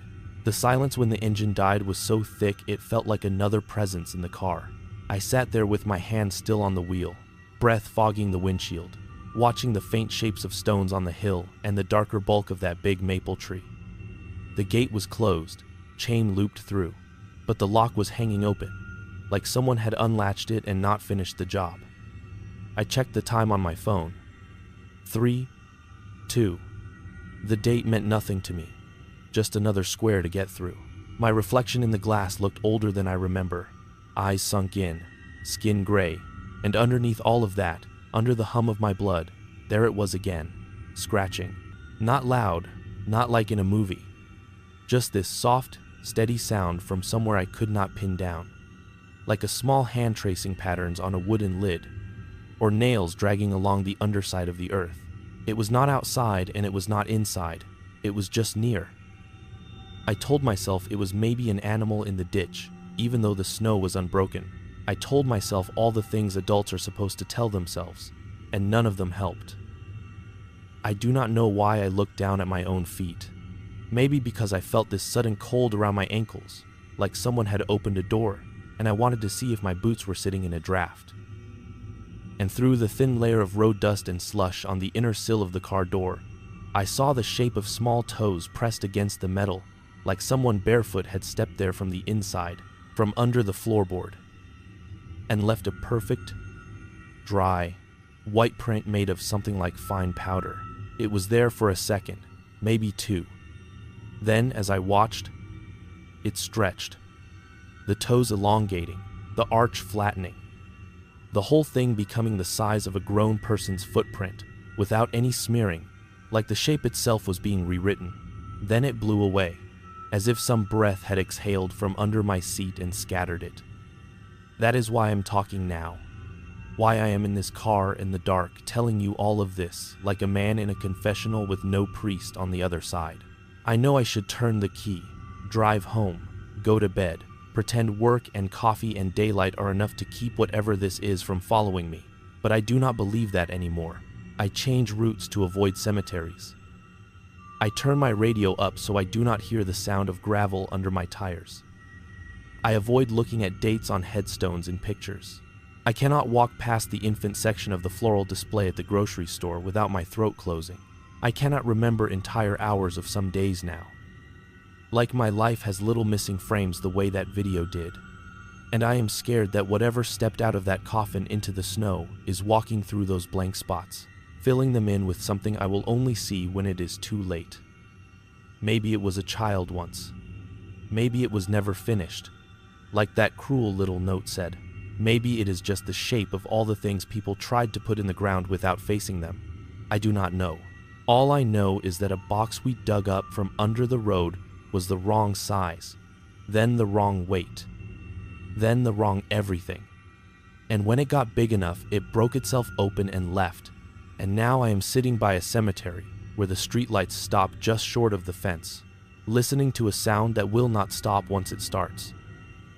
And if you ever find yourself working near a burial ground, some old family plot they tell you is nothing, just a bit of history under your shovel, and you hit wood where no map says there should be any, and what you pull up feels too light in your hands and does not seem to stay the same when you look away.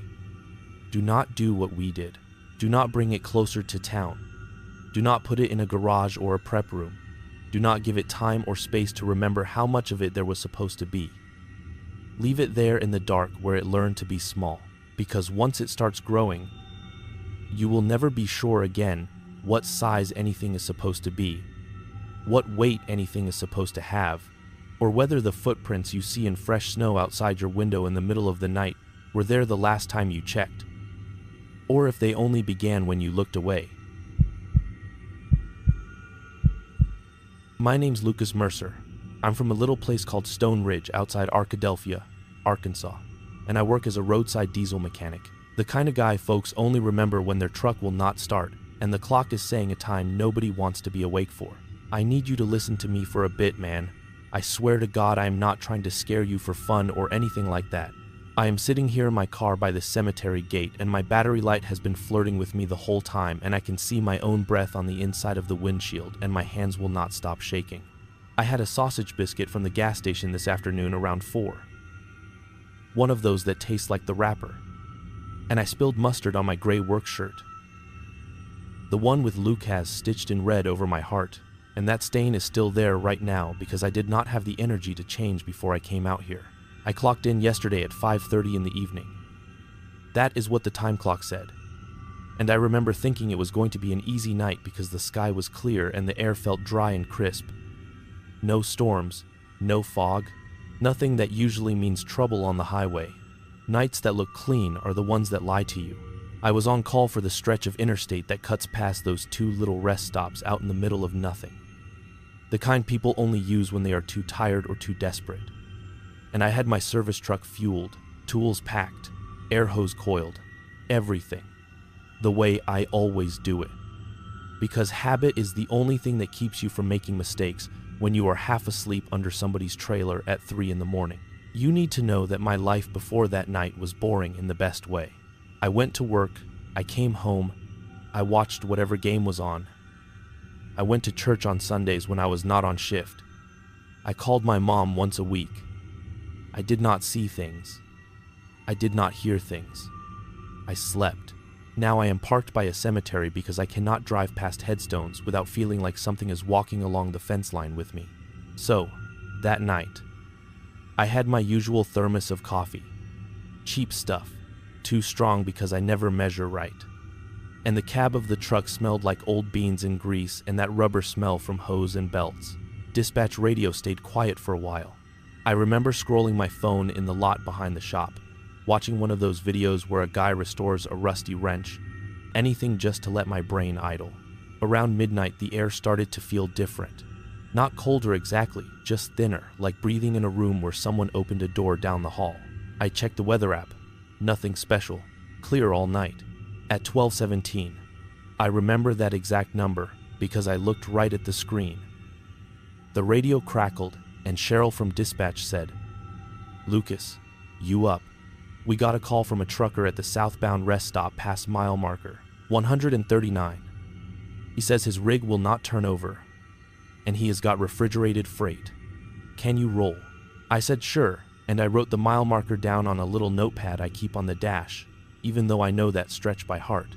I started the truck, the engine caught with that deep diesel rumble that settles into your bones, and I pulled out of the lot.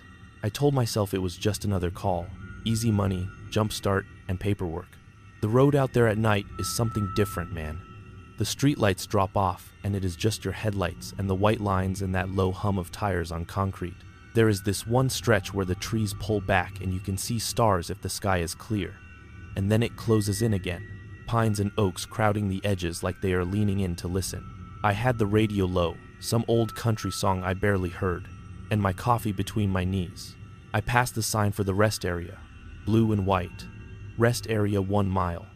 And I felt that little pull in my chest I always get when I know I am about to pull in there. I never liked that place, even before any of this.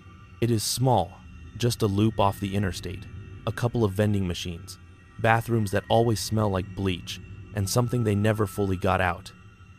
A few picnic tables with those metal roofs over them, and a line of trees at the back where the lights do not quite reach. There is a chain link fence half swallowed by vines running along that tree line, and a little patch of ground beyond it that looks like a field when you are driving past. I pulled in at 12:43. I remember because I checked the time when I flicked my blinker on, more out of habit than anything. There were only 2 rigs parked there. One white refrigerated trailer with the company logo peeling off the side, and an older blue cab with no trailer, just sitting near the exit. The rest of the lot was empty, except for one old pickup down near the vending machines. No lights on, might have been abandoned for all I knew. The overhead lamps buzzed. That high sound you notice when everything else is quiet. And insects flickered in and out of the light. I parked behind the reefer unit, left my engine running because I was not planning to be long, grabbed my flashlight, and opened the door. The air hit me first. It should have been just cool night air, right? But it had this dry edge to it, like the wind you get before a storm, except there was no storm. The plastic flowers in those little holders by the pet walking area rattled even though the trees above them were barely moving. I told myself it was nothing, just the way wind moves in pockets. The trucker was standing by his cab when I walked up, arms folded, shoulders hunched against the cold. He was older than me, maybe 50s. Heavyset, wearing a faded ball cap with some minor league team on it. "You, Lucas," he said, and I nodded, holding up my clipboard. He told me the engine had just quit when he tried to leave. No warning, no noise, just dead. And I listened, asked the usual questions, tried to keep my eyes on the engine and not on the tree line I could feel at my back. I hooked up the jump box, checked his batteries, did the normal stuff. It was ordinary work, and my hands were steady while they were busy. It was when I stopped moving that things started to feel wrong. He asked me, "You ever hear anything weird out here?" And he tried to say it like a joke, but his eyes didn't match the tone.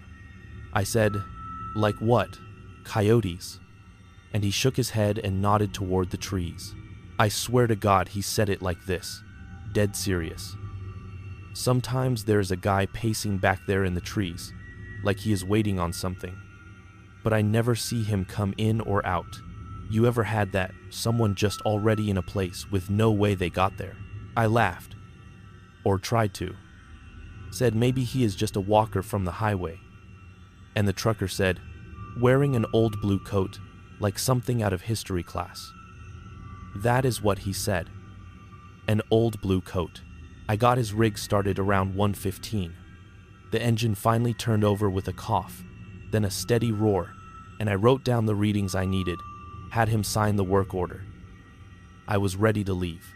I should have left. As I turned to walk back to my truck, something caught my eye at the edge of the light. Back where the pavement stops and the gravel shoulder starts, there were boot prints. Not just any boots, either. The rest area had been dry all day. No rain, no mud puddles. The ground was firm, but there were wet prints leading from the gravel up toward the picnic tables, dark ovals where the dust looked soaked. The shape looked old-fashioned, narrower, toes a little different. I could see the tread edges sharp, like they had been put there a second ago. They didn't match my boots, and they didn't match the truckers. I checked, holding my foot next to one. They went right past us, almost brushing the side of my service truck, then cut over toward the trees at the back of the lot, stopping right at the fence. Just those steps stopping at chain link like whoever made them had walked into the fence and disappeared. I told myself somebody had spilled something. Coffee, maybe. But it did not smell like coffee. It smelled like creek water and iron. Listen, this is where my brain started fighting with itself. Part of me was saying, you are tired. You are seeing patterns where there are none. Just get in the truck and go. Another part of me was counting the prints, one after another, and noticing how they spaced out like a man walking at a steady pace. The trucker saw me staring and said, "You see it too," and that made something drop in my stomach. He told me he had heard tapping on his cab before I arrived. 3 slow knocks on the door, like someone with all the time in the world. When he opened it, nobody was there, but after he got out, he noticed marks in the dust under his steps. He said that at 3 or 4 in the morning, on this stretch, he sometimes saw a man across the way in the trees, pacing back and forth just inside the darkness, not running, not stumbling, just walking like he was on patrol. When the trucker tried to get a better look, the man would be gone between one blink and the next. I told him it was probably some local, maybe security from somewhere, even though there is no building back there for miles. I just wanted to give us both an answer. On the way back to the shop, I could not shake it. The boot prints, the way they stopped at the fence, the way the air had seemed to pull toward the trees. I finished my shift, turned in the paperwork, and went home around 7:30 in the morning. I showered, I tried to wash the smell of diesel and cold air out of my clothes, and I sat on the edge of my bed staring at the window. I slept some, but it was not real sleep. Every time I drifted off, I saw the edge of that tree line and the empty space where a person should have been. A couple of days went by. I told myself it was just a weird night. Nothing more. Then Cheryl put me back on that stretch again. I did not complain. Work is work. Around 2 weeks after that first call, I was at a diner off the highway during a slow part of the shift, drinking bad coffee and eating eggs that tasted like the grill.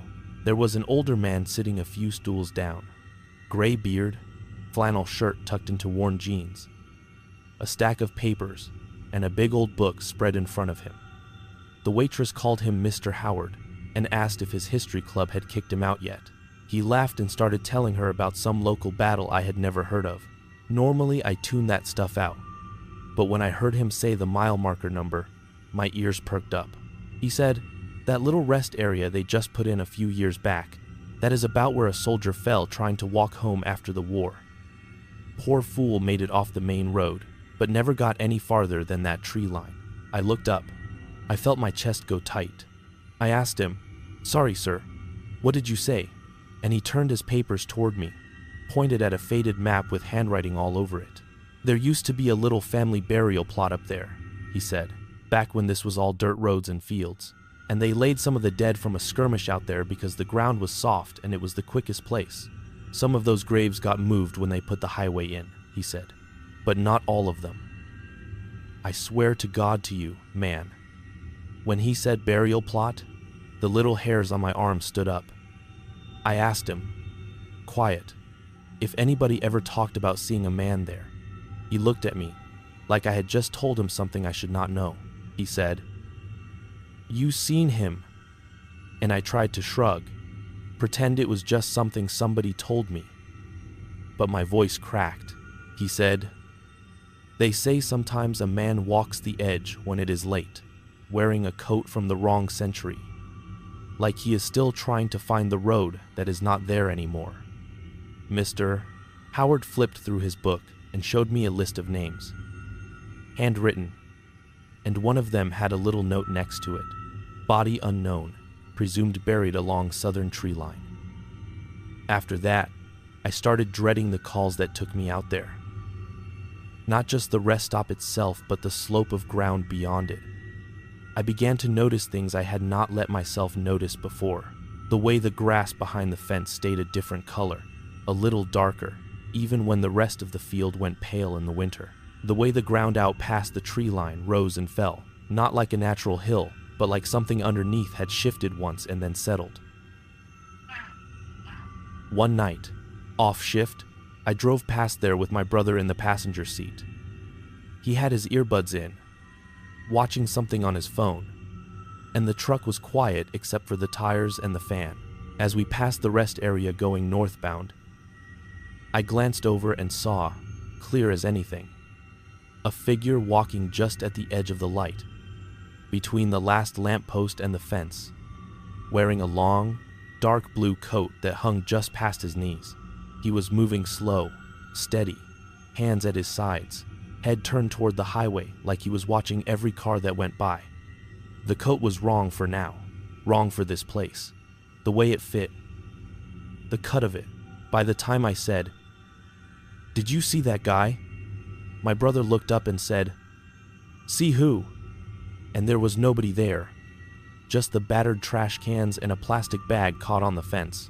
You can say that is just tired eyes and a mind primed by a story. I tried to say that to myself. It worked until the night the knocks started. This was maybe 3 weeks after I first saw the prints. I got another call. Same southbound rest stop. Different truck this time. A guy with a flat battery on his reefer unit. It was around 3:10 in the morning when dispatch called. I remember because the digital clock on my dash flipped to 3:11 as I pulled onto the exit ramp. The sky was clear, stars sharp, but the air felt heavy, like the night was pressing down. I parked the service truck facing the trees this time. I do not know why. Maybe some part of me wanted to see if anything was there before turning my back.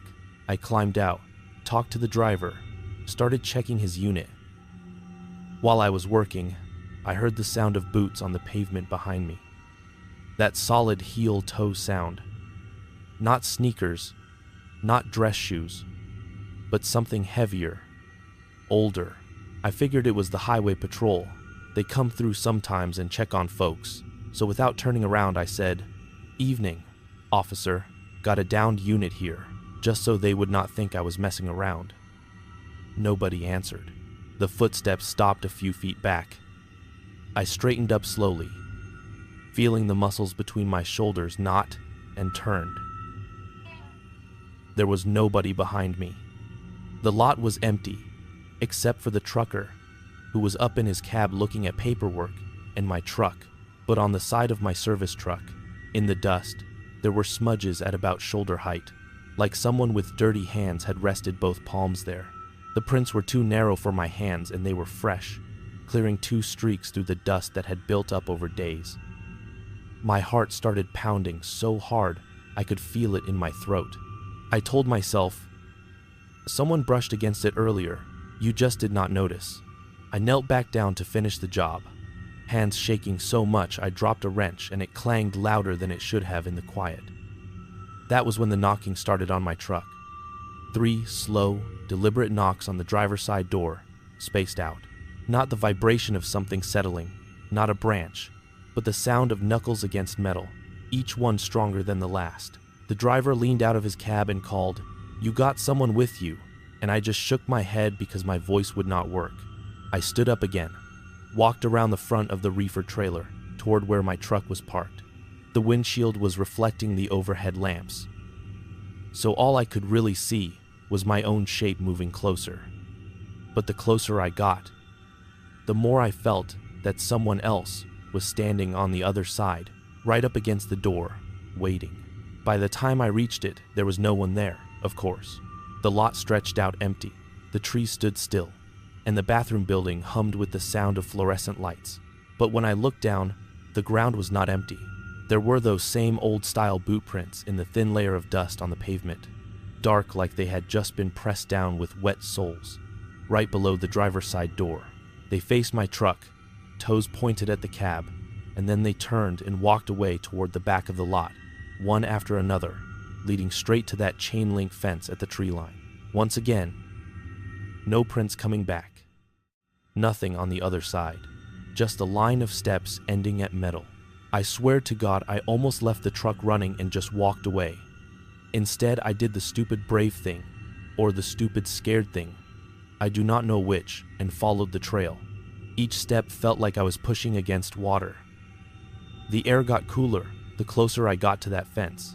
The trucker called something after me, but it sounded distant, like his voice had to travel farther than it should. The prints grew lighter near the edge, like whoever had made them was fading. But they were still there, lined up neat as anything. right against the chain link. I stopped about 2 feet away, on the other side of the fence. The ground dipped down into that dark patch of trees.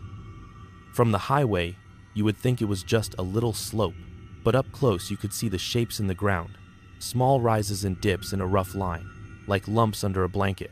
Old stones, broken, some leaning, some just stubs sticking up out of the dirt poking through the weeds. It clicked in my head, what Mr. Howard had said, the family plot. Some of the graves moved, and some not. They had just put a fence between the living and the dead and called it good. My flashlight caught on something ahead, a stone taller than the others, maybe waist high, thicker, with a rounded top. It was set a little apart from the rest, closer to the fence, like whoever put it there wanted it to be seen. The face of the stone was rough, the lettering worn down, but I could make out the shape of a carved star at the top, and the faint lines of a name, too rubbed away to read. And a year that started with 18. The dirt around its base looked wrong. The rest of the ground was packed and covered in old grass and leaves, but right there at the foot of that stone, the earth looked loose, darker, clumped like it had been turned recently. No shovel marks. No footprints. No footprints. Just the look of soil that has been disturbed and then settled again. Like a mound that had been opened and closed. I stood there, gripping the fence with one hand, my knuckles white, and I felt this sinking feeling, like my brain was stepping down into a place it should not go. I do not know how long I stared at that stone before I felt someone standing behind me, not physically touching, not breathing on my neck, but filling the space, taking up the cold. My skin prickled from the back of my neck all the way down my spine.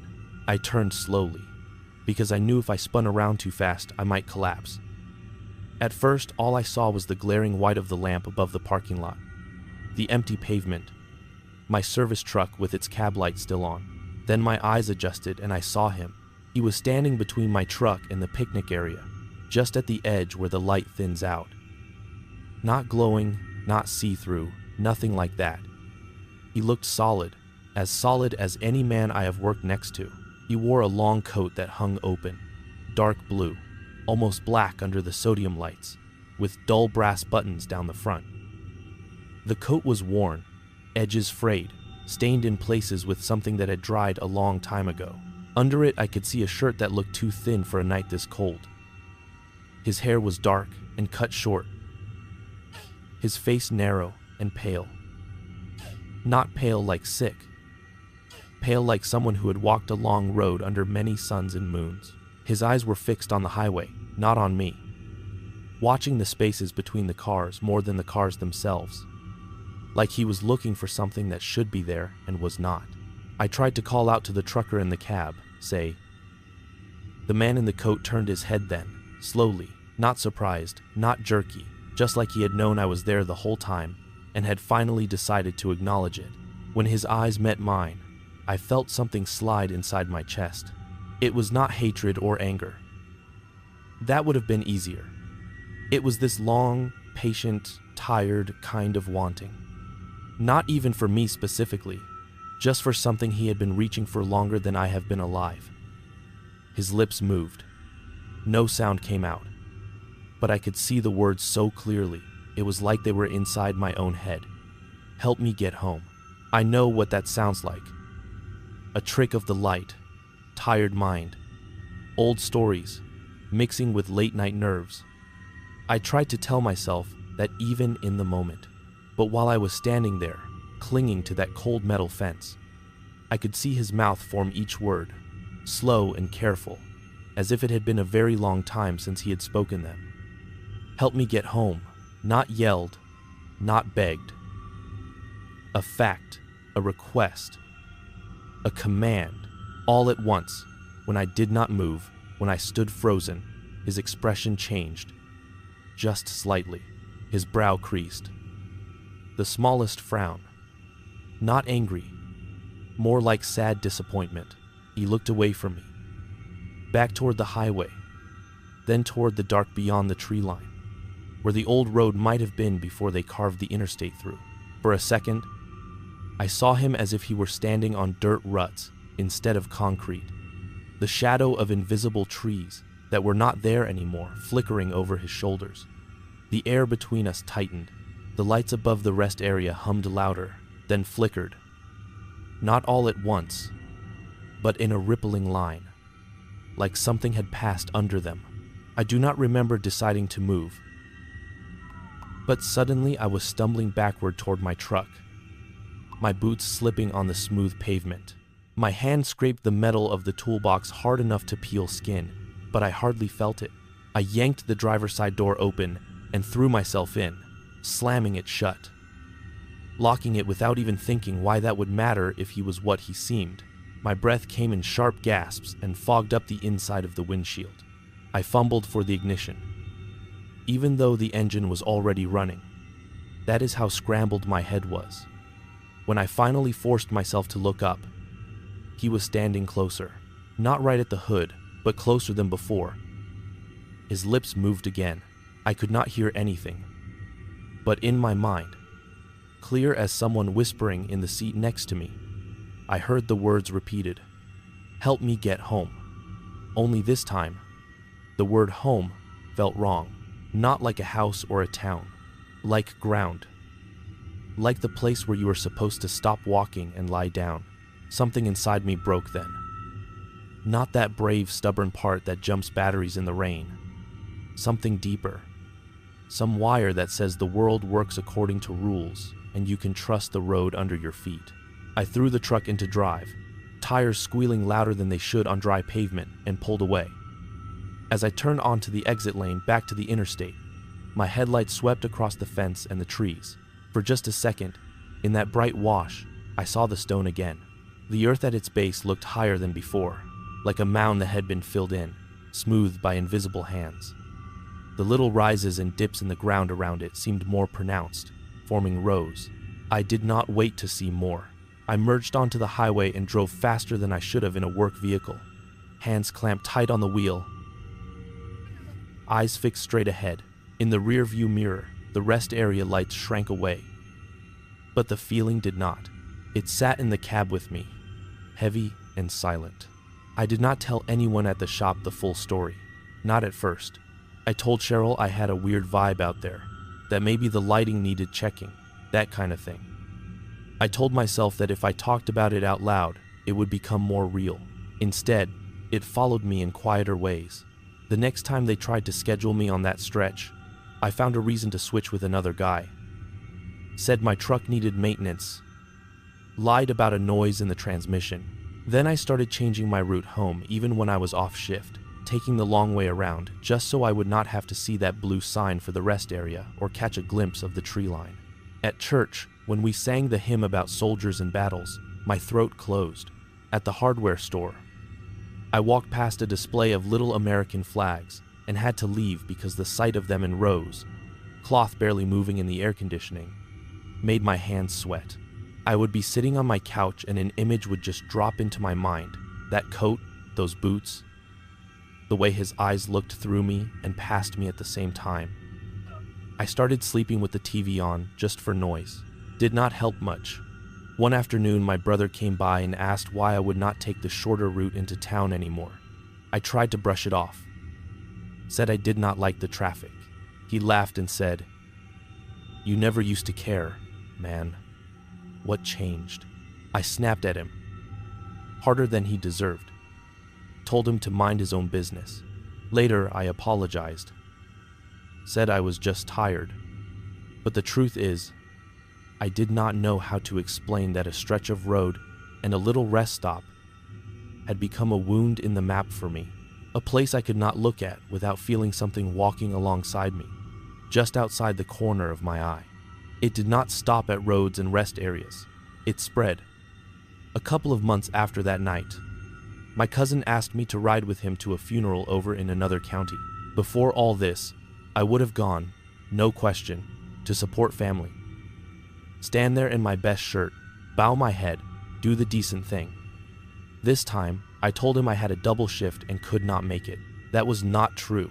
I sat at home that day, pacing from room to room, Every time I thought about standing between rows of headstones, my lungs felt like they were full of cold water. I have not been to a funeral since. I send flowers. I send messages. I do not go. Driving became strange too. Anytime I passed a cemetery, even a small churchyard tucked behind a building, I realized I was speeding up, hands tightening on the wheel, eyes fixed straight ahead. If I saw headstones out of the corner of my vision, I refused to look directly, like a child scared to see something staring back. Once, late in the day, I got stuck at a red light next to a hillside cemetery I had probably driven by 100 times without noticing. The sun was low, casting long shadows across the graves, and a dry wind was blowing, making the little plastic pinwheels and flowers rattle against their stems.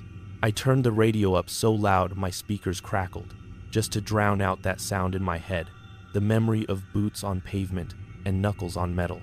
You might be thinking, why not move? Why not get a different job? Why keep driving if the road itself feels haunted now? I ask myself that too. The truth is, I do not know how to be anything other than what I am. It is the one thing I have always been good at. But I changed my shifts. I told the boss I preferred days, blamed my age, said the night work was messing with my body clock. He was surprised, said, I thought you liked nights. Less traffic, better pay. I mumbled something about health and kept my eyes on the floor. He let me switch, eventually. Now I am mostly out when the sun is up. That man walked in the early morning hours when it was quiet, but I feel him all day now, in the reflection of glass doors, in the way certain shadows fall across the road.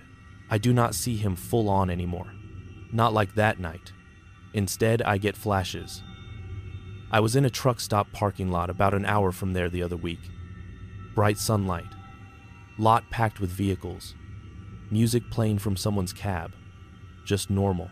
I dropped a socket and bent to pick it up, and as I straightened, for half a heartbeat, I saw a pair of boots step past the gap under the trailer on the other side. Boots with that same old-fashioned shape. When I looked again, it was just dust and sunlight.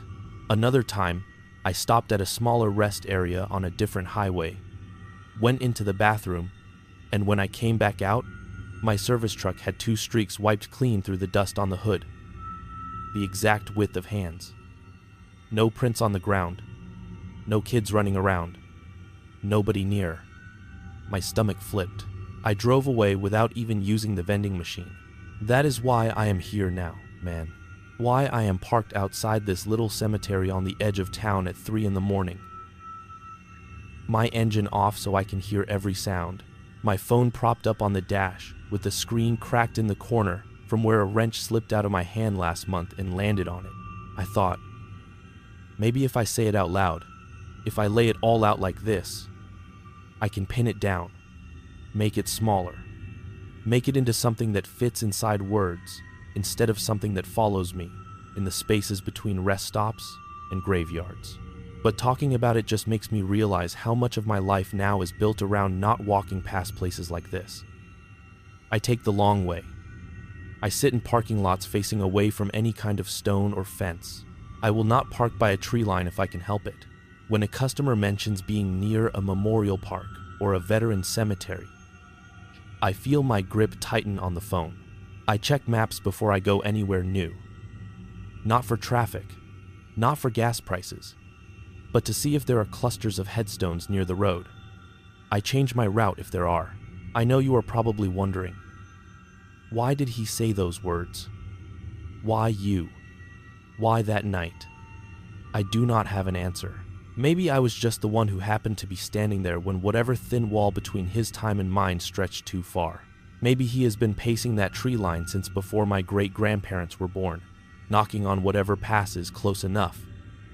Cabs of trucks, doors of cars, the thin metal skin between him and the people who still get to drive away. Home for him could be a farmhouse that is not standing anymore, a town that no longer exists, a road that is buried under asphalt, or it could simply be the place he fell, the patch of ground where someone dropped his body and then forgot and where the dirt got moved around again when a state project decided to put in a rest stop. Maybe every time a truck pulls in and a man gets out and stretches his legs, there is a moment where those two things touch. The need to stop moving and the need to. I cannot fix it. I fix alternators, batteries, starter motors, busted airlines. I cannot fix a grave that feels wrong 20 steps past a fence they put up. As a kind of apology, the highway authorities are not going to listen if I call and say, "Hey, I think you built over something you should not have." Howard, with his maps and old books, he would probably nod sadly and say, "That is what happens. Time moves on. The dead stay put." Only I do not think that one stayed put. Not all the way. I think a part of him is still walking that edge. In a coat that never changes. Boots that never wear out. Leaving prints in dust and wet patches that do not line up with the weather reports. And I think he noticed me, noticing him. And that is a kind of invitation you cannot take back. So now, every time I pass even the smallest patch of ground with a stone on it, I feel my shoulders tense, waiting for a knock that may never come, or may come from inside my own head. I turn the radio up when I drive by bigger cemeteries because I cannot stand the idea that if I turned it off, I might hear boots fall in time with my tires. When people talk about taking shortcuts through graveyards, I leave the room. When my family mentions visiting a grave, I change the subject. I tell myself that there are no soldiers in old coats following me, that I am just a man who got scared once and never got fully unscared. Then I wash my truck and see, every now and then, streaks in the dust, as if hands I cannot see had rested there while the water dried. I am not asking you to fix it for me. I know you cannot. I am just telling you, as plain as I can, that if you are out late somewhere, at a little rest stop on a long stretch of highway, and you see boot prints where they should not be, or you hear knocking on your cab when there is no one there, or you catch a glimpse of a coat in the wrong color for this century moving along the tree line, maybe do not follow it to the fence. Maybe do not grip the metal and lean in to see if the dirt looks fresh. Because once you see that the ground can change without anyone touching it, once you see that a grave that should be settled can look like something climbed out, it does not leave you. You will start avoiding places meant for the dead the way I do. Taking the long way. Parking where the stones are not in view. Turning up the volume whenever you pass.